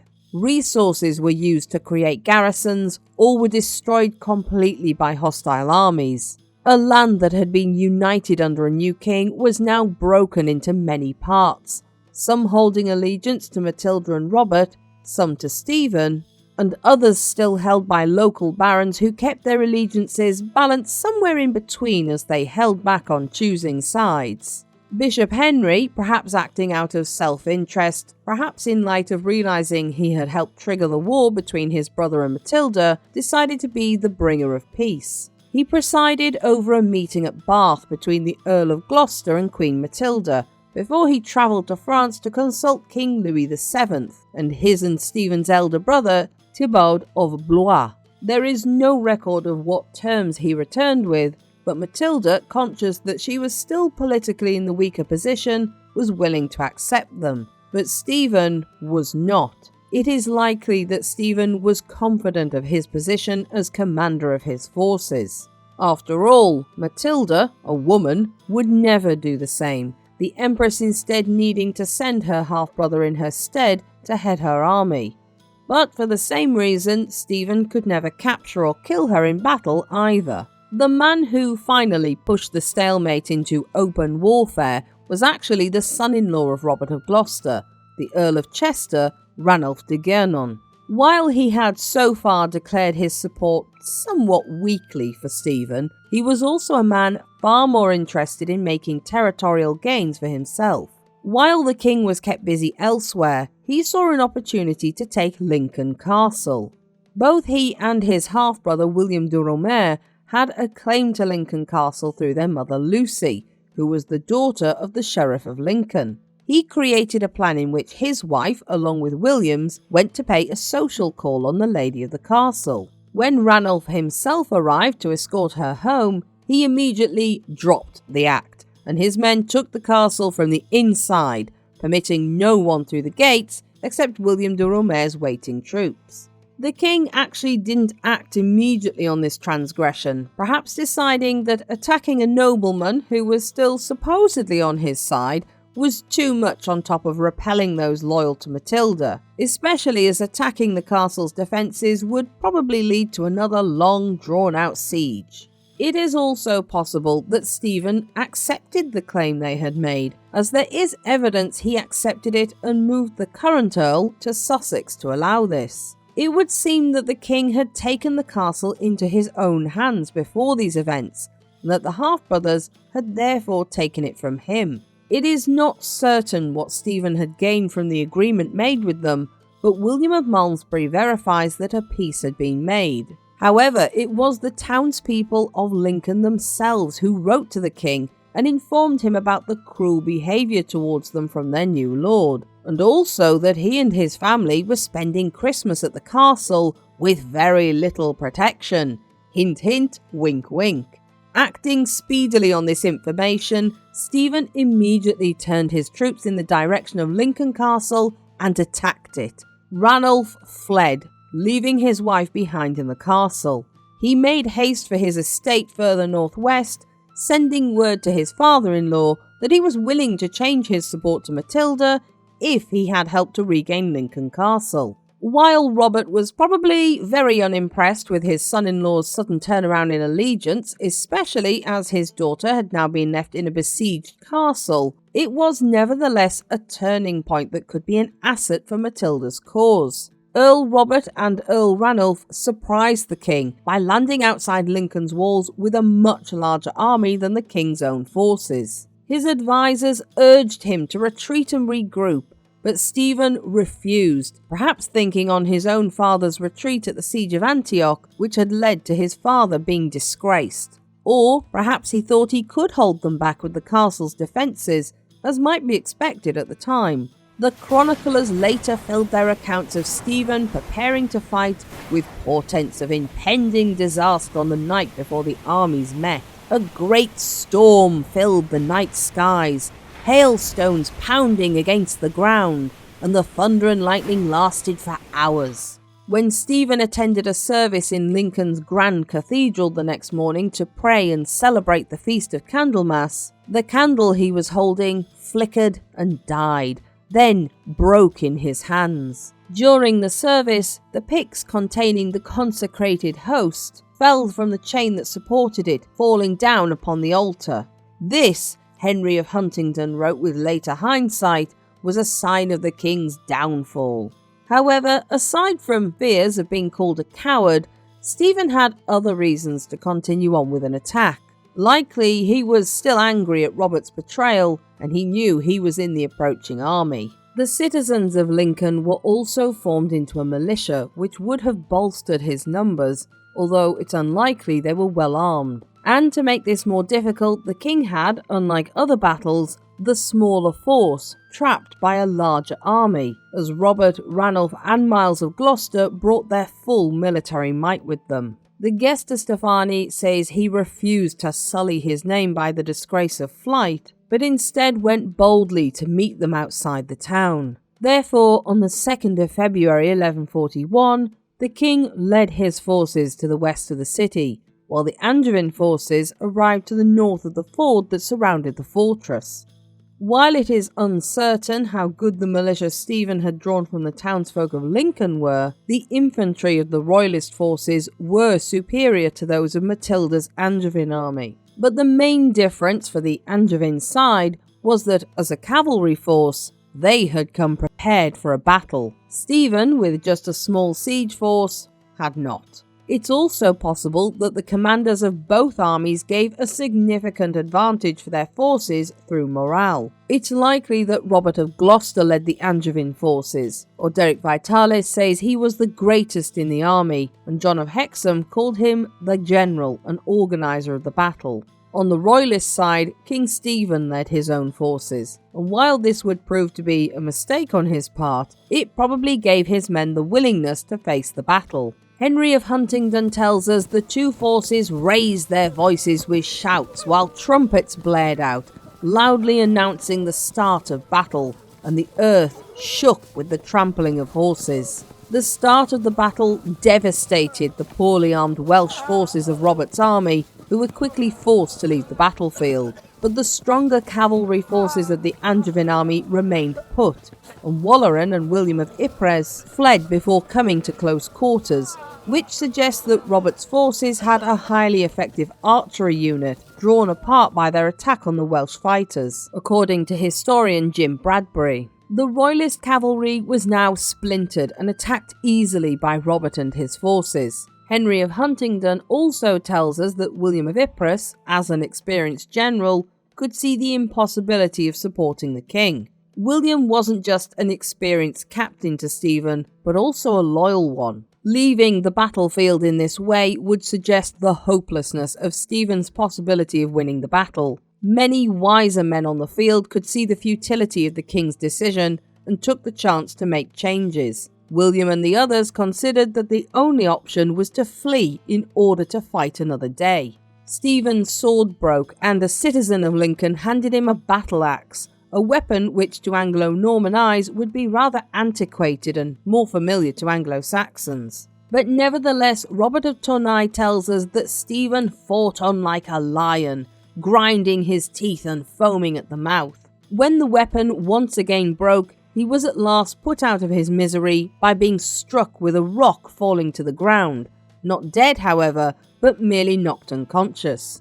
He was captured by the victors and first taken under guard 140 miles southwest to face Matilda at Gloucester Castle, before being taken on to her half-brother's fortress at Bristol. There he was initially treated well and with respect, but after he was found wandering outside of his designated area at night, outside his appointed place of custody after deceiving or winning over his guards, this persuaded Earl Robert to keep the king chained in irons. This was an uncomfortable solution. While winning a battle was seen as divine intervention, keeping an anointed king locked in chains did not sit well with either side. But it did finally seem as though everything was falling into place for Matilda.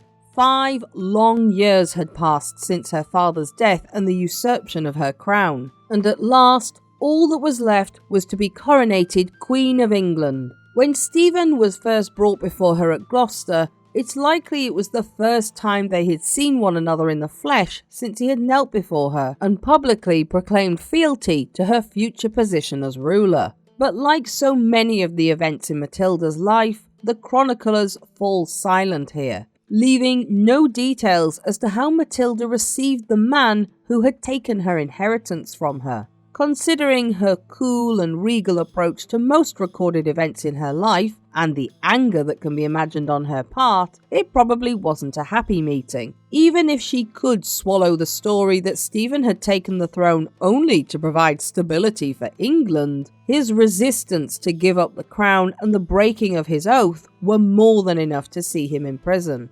Matilda and Geoffrey did not sit idly this time in the wake of their victory. The Count of Anjou had already made strong inroads into the territories of Normandy, and now he moved with greater speed, planning to annex the duchy in Matilda's name.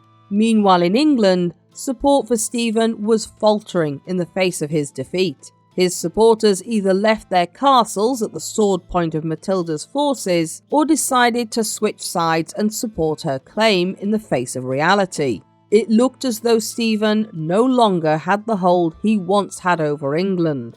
The battle at Lincoln had changed the political situation, and now it looked as though Matilda, with Stephen in chains, had the upper hand. Nobles who had territorial and dynastic claims to worry about both in England and France had to think about who was now most likely to find acceptance of these claims. Those who did not support Matilda if she were to become queen would likely lose their lands. But to actually wear the crown, Matilda needed the backing of the church as well as the might of her supporters' armies. And there was one man whose support she would need the most: King Stephen's brother Henry, the Bishop of Winchester, and the Pope's legate in England. Here, Bishop Henry's earlier possible secret pact with Robert and his advice to allow Matilda to travel to her brother seemed to have come to fruition. Perhaps during their long ride to Bristol, there may have been discussions for what might be needed. They met on the 2nd of March 1141 near Winchester, and Matilda swore that she would consult with Henry on all matters of government.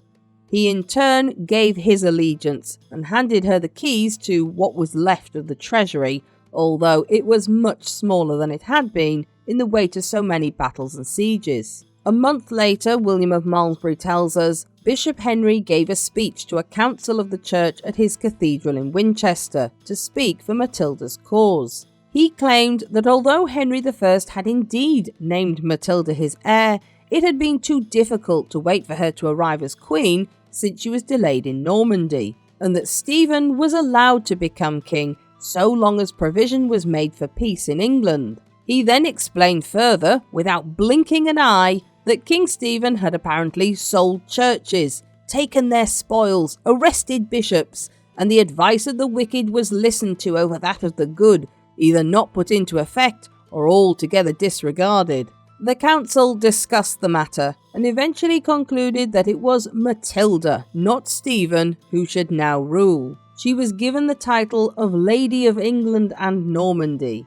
This may have been a fairly vague title next to Queen, but it suggested that she had complete power over England. All that remained was for Matilda to travel to Westminster and receive the crown with full ceremony. The stage was now set for England's first female monarch, who would rule in her own stead as regnant. Matilda was now central to her story, and that put her in the spotlight for much of the bitterness many chroniclers felt about the idea of a woman behaving as a female king, painting her as a proud and haughty woman. Henry of Huntingdon described her as having an insufferable arrogance, and the ever-hostile Gesta Stephani recorded her as mightily puffed up and exalted in spirit. It is somewhat disappointing that some later historians also swept over Matilda's history with the same brush, declaring her to have been proud and willful at the moment when she had England within her grasp. But not all chroniclers did actually speak ill of her. William of Malmesbury showed no criticism of the formidable lady, as he described her. Indeed, that phrase suggests an admiration for her actions. However, he wasn't the only one who supported the Empress, and the Abbot of Gloucester, Gilbert Follett, supplied a glowing defence of Matilda's claim, in which he portrayed the former Empress as a devoted royal daughter. He stated that in accordance with her father's wishes, she crossed the sea, passed over mountains, penetrated into unknown regions, married at her father's command, and remained there, carrying out the duties of imperial rule virtuously and piously until after her husband's death, not suiting any desperate need of feminine levity, but in response to a summons from her father, she returned to him. And though she had attained such high rank that it is reported she had the title and status of Queen of the Romans, she was in no way puffed up with pride and meekly submitted in all things to her father.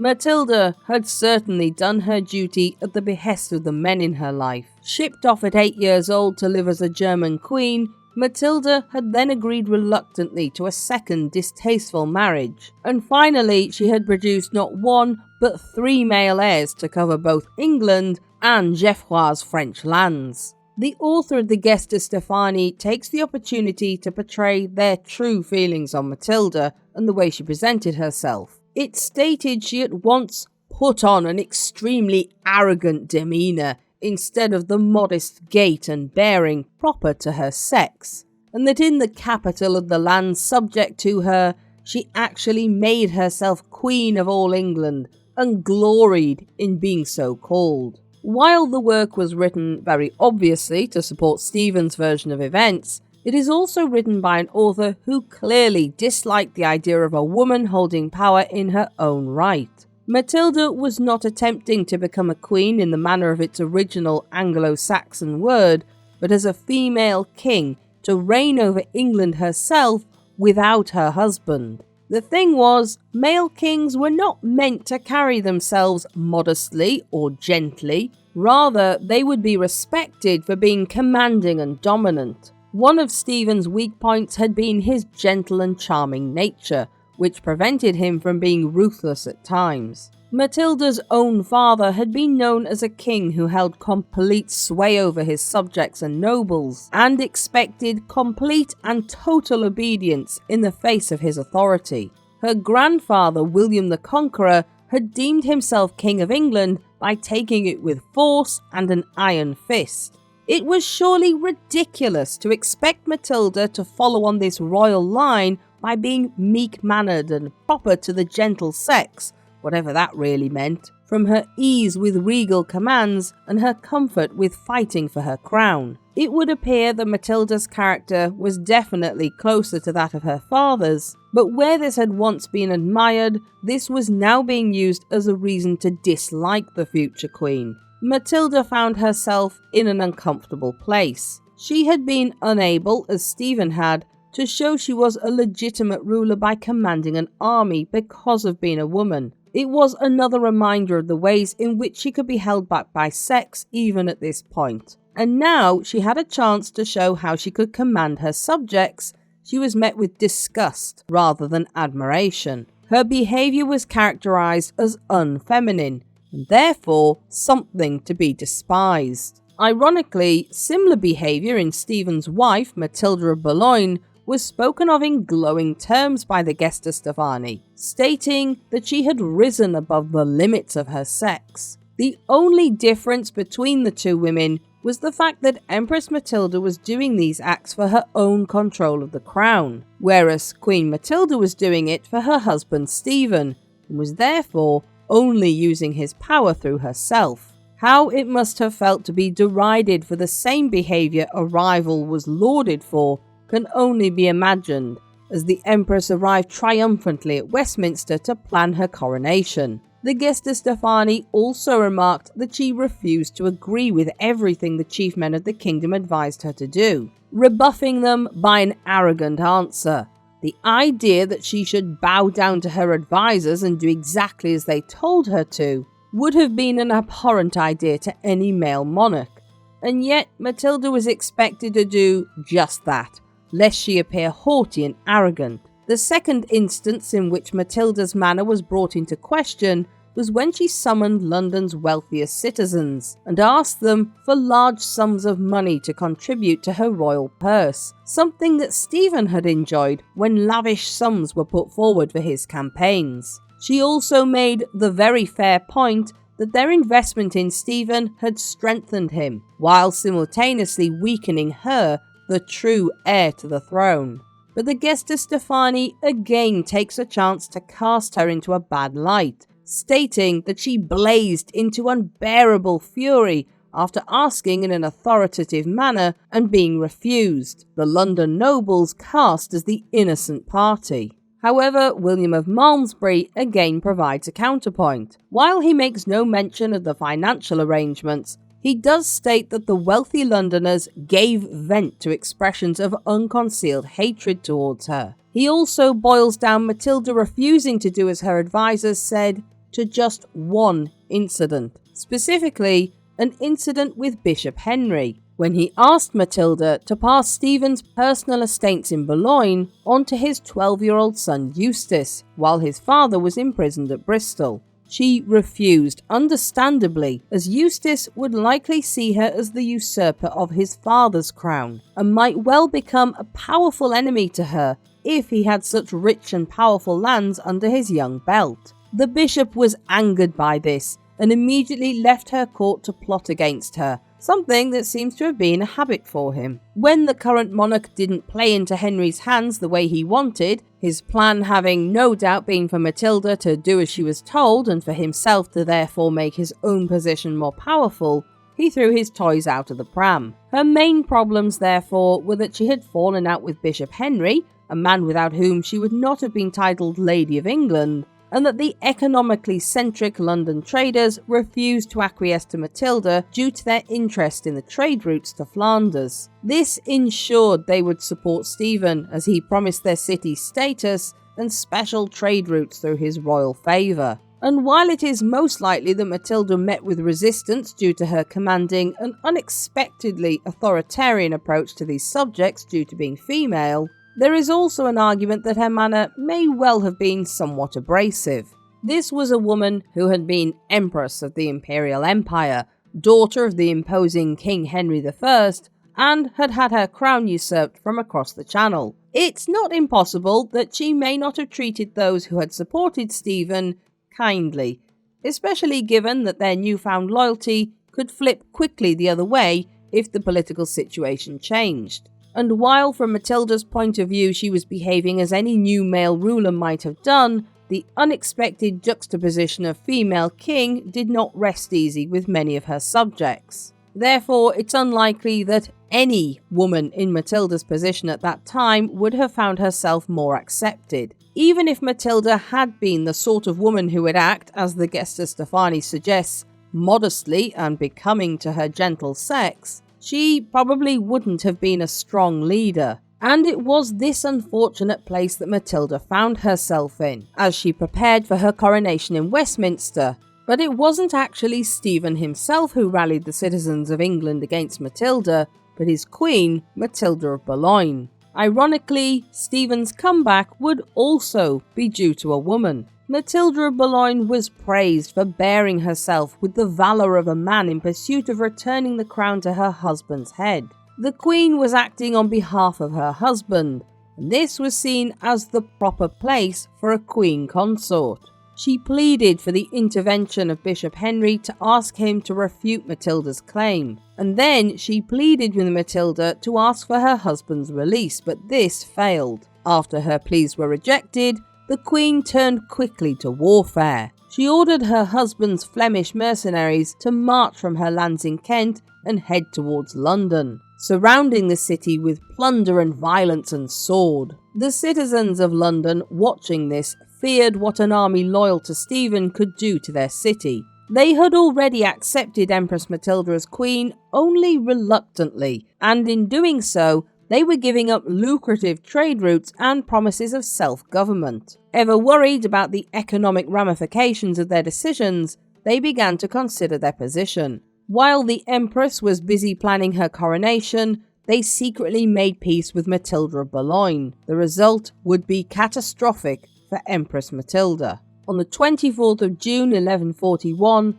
Londoners swiftly made their way across to the Palace of Westminster, armed and firmly declaring for Stephen and his queen. Empress Matilda and her small retinue had no choice but to flee. With her retreat went the chance of becoming crowned Queen of England. Without a hold on the capital, without being a crowned queen, her cause seemed lost. After learning of Bishop Henry's betrayal, Matilda rallied her forces and made for Winchester to secure the city and its treasury. Unfortunately, the bishop had already fled the city and his palace, while Robert of Gloucester, Miles of Gloucester, and Brian Fitzcount found themselves besieging the city. Bishop Henry had already sent word for help to Queen Matilda. It was sent in the form of William Ypres and his forces, who encircled Robert's army, and soon violence followed. Unfortunately, stuck between the advancing forces behind and the guarded city of Winchester ahead,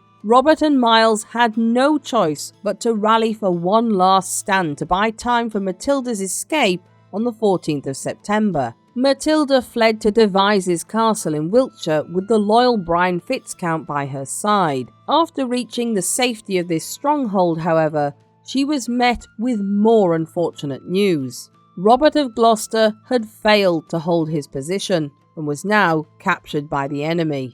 Matilda now had no choice but to negotiate the release of Robert in exchange for Stephen. Putting aside any sentimental feeling Matilda may have had for the safety and well-being of her half-brother, he was also the man whose English lands and armies guaranteed her position and support in England. The two men were exchanged, Stephen leaving Bristol as Robert left Winchester, both leaving behind wives and sons as reassurance of safety for the other. Once both parties were received in their respective estates, the two sides resumed the positions they had held before the Battle of Lincoln, and once more a stalemate fell over England. However, while Matilda and Stephen had been entangled in their battles in England, her husband Geoffrey had not stood still over the Channel. He had marched across the duchy, taking lands to the point that his hold over Normandy was now almost absolute. It left those with lands on both sides of the Channel with a difficult decision to make. It was clear that if Stephen was to regain his footing and claim a decisive victory, he would have to deal with Geoffrey's unstoppable rise in France. In order to build up her forces against Stephen, Matilda took advantage of a lull due to the king falling ill in the spring of 1142 to ask her husband for reinforcements, meeting with a council of her supporters. It was decided that Earl Robert should be sent to Normandy to request help of Matilda's husband. William of Malmesbury stated it was Geoffrey's duty to maintain the inheritance of his wife and children in England. But Geoffrey was too wrapped up in his own interests and claiming the dukedom of Normandy that he instead delayed Robert's return, using the Earl to help his own cause for several months. This put Matilda in grave danger as Stephen's health returned. He marched his own forces towards Oxford, where she was staying, on the 16th of September, successfully trapping Matilda and her attendants within a siege in the castle. Oxford was essentially surrounded by deep water on all sides. While this made it pretty much impenetrable, it also meant it was easier to trap someone inside without extra supplies. Matilda's soldiers did their part, making fun and jeering at Stephen's forces in a very Monty Python move, and her archers did the most damage they could on the other side of the river.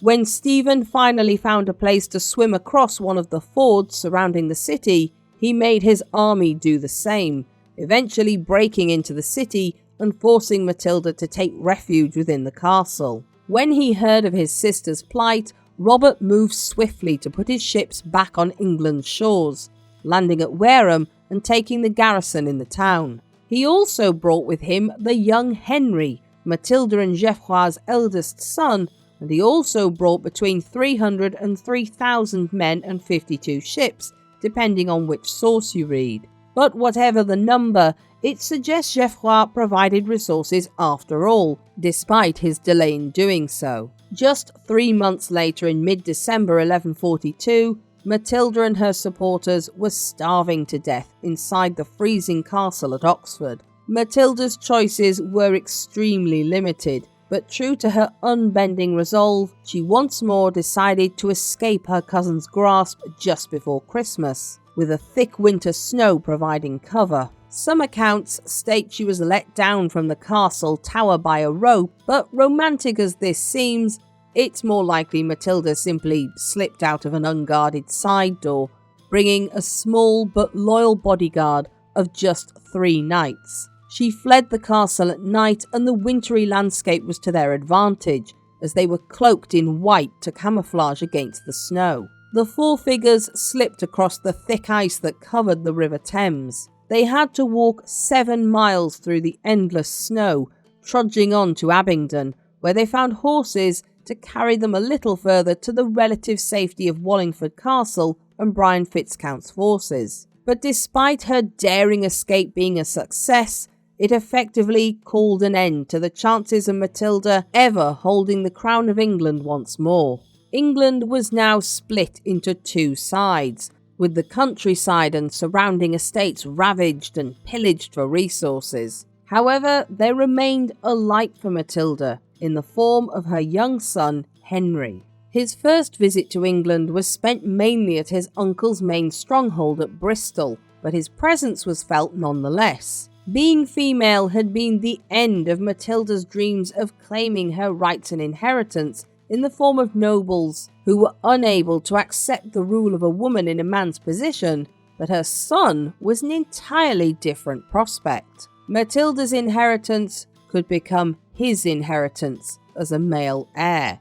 The same arguments against her rule could not count against Henry. It was an easy answer to the question of how to stand by the decision of King Henry I while preventing the seemingly distasteful act of a woman acting in the manner of a king. For Matilda, it appears to have been an easy decision to make her maternal and dynastic ambition greater than her own desire to wear England's crown. She now knew that her fight was for her son to become king, and 6 more years of the war of attrition between herself and Stephen would rage on. Matilda suffered losses of those close to her. Her half-brother Robert died in 1147, Miles of Gloucester in 1143, and Brian Fitzcount sometime before 1149, leaving only Matilda's West Country strongholds to rely on. Stephen held much of the Midlands and east of the country, but there were many barons and nobles who remained in between the 2 sides, not declaring for either.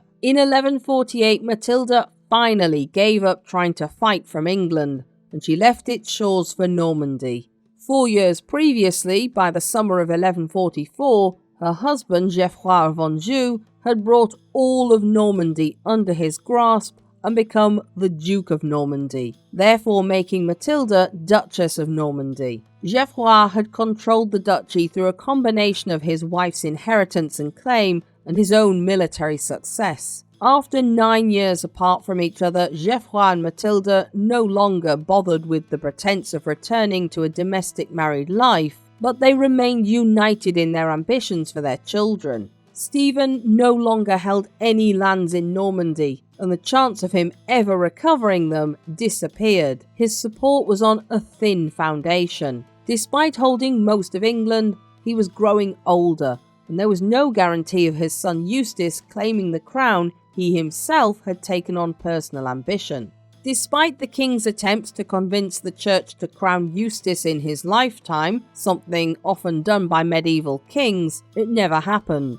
Part of Matilda's decision to leave appears to have been connected to keeping up friendly relations with the church. When the new bishop, Jocelyn de Beauharn, demanded the castle of Devizes now be returned to him, she came up with a smart plan, travelling to Calne in Wiltshire in 1148 to personally make her peace with the new bishop. Writing to her son Henry, she explained the reasons behind her decision to hand the castle over, and he moved swiftly to return the properties around the castle to the bishop. The 16-year-old Henry then successfully convinced Jocelyn de Beauharn that he needed to hold on to the castle long enough that his rightful claim to the throne be succeeded, keeping the men he needed safely within the castle's walls. By the end of the year, his great-uncle, King David of the Scots, had knighted him, and by 1150, his father handed over the reign of Normandy's government as promised. Henry of Anjou was now Duke of Normandy, and Stephen's claim grew ever weaker in this new position of now defending his crown. The nobles of England saw in Henry a chance to reunite a land which had been split apart for almost 2 decades, allowing the bloodline of Henry I to return to the throne.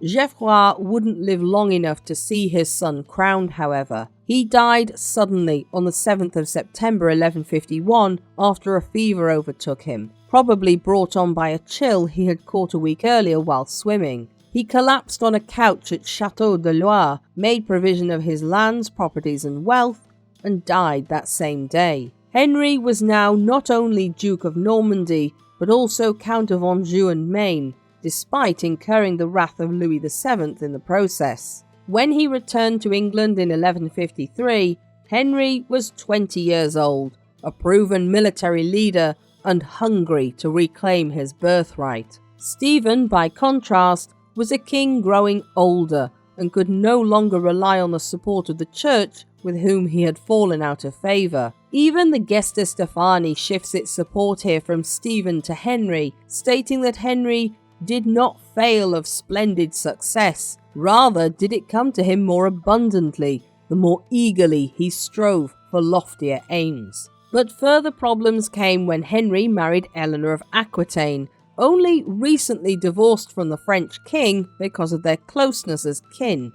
Louis VII attacked Normandy, only to be easily beaten back by Henry's forces, and he was forced to accept Henry as the undisputed Duke of Normandy. And so when Henry landed once more on English soil, it was as master of much of the French lands across the Channel, including newly acquired Aquitaine through his new wife. Stephen had to accept reality. His son could find no support amongst the bishops or church, and his nobles had no more appetite for fighting. Any lingering desire to stake a dynastic claim to the crown vanished. Just a few months later, when his eldest son Eustace died, there was no option left but to meet and make a truce. In November 1153, Stephen and Henry met at Winchester, formally making an agreement that Stephen should be allowed to remain king for the rest of his life, while Henry would become his heir and the lawful holder of the crown. After Eustace's death, Stephen was to maintain Henry as though he was his adopted son, personal heir, and the long 19-year anarchy came to a smooth and somewhat whimpering end. Henry did not have to wait long for his crown. On the 21st of October 1154, Stephen succumbed to a severe stomach illness from which he did not recover. The now elderly king, who had held his crown by moving with such speed and self-assurance, died as a pale imitation of himself. Matilda had outlived her enemy. She finally had her victory, though it was not the one she had once seen for herself. The cost of that victory was to force her into the shadows of her own story. When the news of Stephen's death reached Henry in Normandy, he took time to put his affairs in order before sailing for his new throne on the 7th of December. In the interim, unlike when his maternal grandfather had died, there was no sign of conflict in England. The country, it seemed, had had its fill of war and wanted only peace. On the 19th of December 1154, Henry was finally crowned at Westminster, nearly 19 years after the death of his grandfather. But what became of Matilda? She remained in Normandy, essentially ruling the duchy as her son's regent. Matilda issued royal charters signed Domina Imperatrix and dealt with land and property issues. Like her mother before her, ever more concerned with spiritual matters as she aged, she remained a strong presence in her son's life nonetheless. She counselled Henry, helping to rule his lands, including England. When he was not present in England, the trust Henry had in his mother to help rule was clear by the authority which she was allowed to wield in his absence. Over the years, she provided him with advice and guidance, often heeded and still criticised by some for being too hard and cold. She lavished attention on her two younger sons as well, perhaps making up for lost time, and William was reportedly her favourite son. But her son Geoffrey of Nantes died suddenly in 1158, and William died in 1164, it was said of a broken heart, after he was unable to marry his intended bride due to not being given a dispensation. And by 1167, Matilda was no longer the forceful woman who had commanded like a king and made daring escapes. Having endured the loss of her two younger sons, she put her energy into ensuring a truce between Henry and King Louis VII, succeeding in the summer of that year. But her relentless energy couldn't last forever, and Empress Matilda finally died on the 10th of September 1167 at the age of 65, buried by the monks at her beloved Bec Abbey, amongst whom she had spent much of her later life in spiritual contemplation. Her body was sewn into an ox hide and laid to rest before the high altar in the Abbey church. During her lifetime, she had left many treasures to the Abbey, including the 2 gold crowns she had brought as a young woman from Germany, and now she left them the rich contents of her personal chapel. She was a woman who had been a Norman princess, a German empress, and tantalizingly close to being Queen of England, before finally finding a kind of peace as the king's mother in the quiet of Bec's cloisters. The brief descriptions of the few months when she wielded the power of a female king would impress upon historians in the centuries that followed the image of a haughty and insufferable woman, obscuring the rest of her life, in which she was a competent and intelligent woman of royal birth, fighting only for what was hers by right of birth, if not sex. It is interesting that these descriptions were never used to describe any male member of her family, even when they displayed the exact same characteristics. What is known of Matilda outside of that brief and fateful moment where she almost touched the crown of England to her brow does not fit with how chroniclers painted her. We know that to her German subjects she was Matilda the Good, and that to her son she was an integral and imposing element to his rule. She showed great courage and intelligence in escaping her rival on more than one occasion, rallying the nobles of a country she had been foreign to since she was a child. Matilda refused to be a conventional woman of her time, instead choosing to act as a king with her fierce determination and resilience. And while the limitations of her sex prevented Matilda from ever imposing her will as Queen of England, her shrewd political mind and motherly resolve ensured the throne for her son. This is most evident in the Latin inscription at her tomb, which reads, "Here lies the daughter, wife and mother of Henry, great by birth, greater by marriage, greatest in her offspring. Her fight had been acknowledged in the crowning of her son, but to pay for that victory, she disappeared into her own story, except as a warning to other would-be female royals. Another 400 years would pass before the subject of a female ruler would be raised again, and two women would compete for England's crown, Lady Jane Grey and Mary I. But despite Matilda's own epitaph describing her life through the context of three men, one of those men was determined that her memory and indomitable will not be forgotten. The powerful monarch, Henry II, insisted that he was called Henry Fitz-Empress, son of the Empress, in recognition of his mother and her enduring memory as a courageous woman who should have ruled England.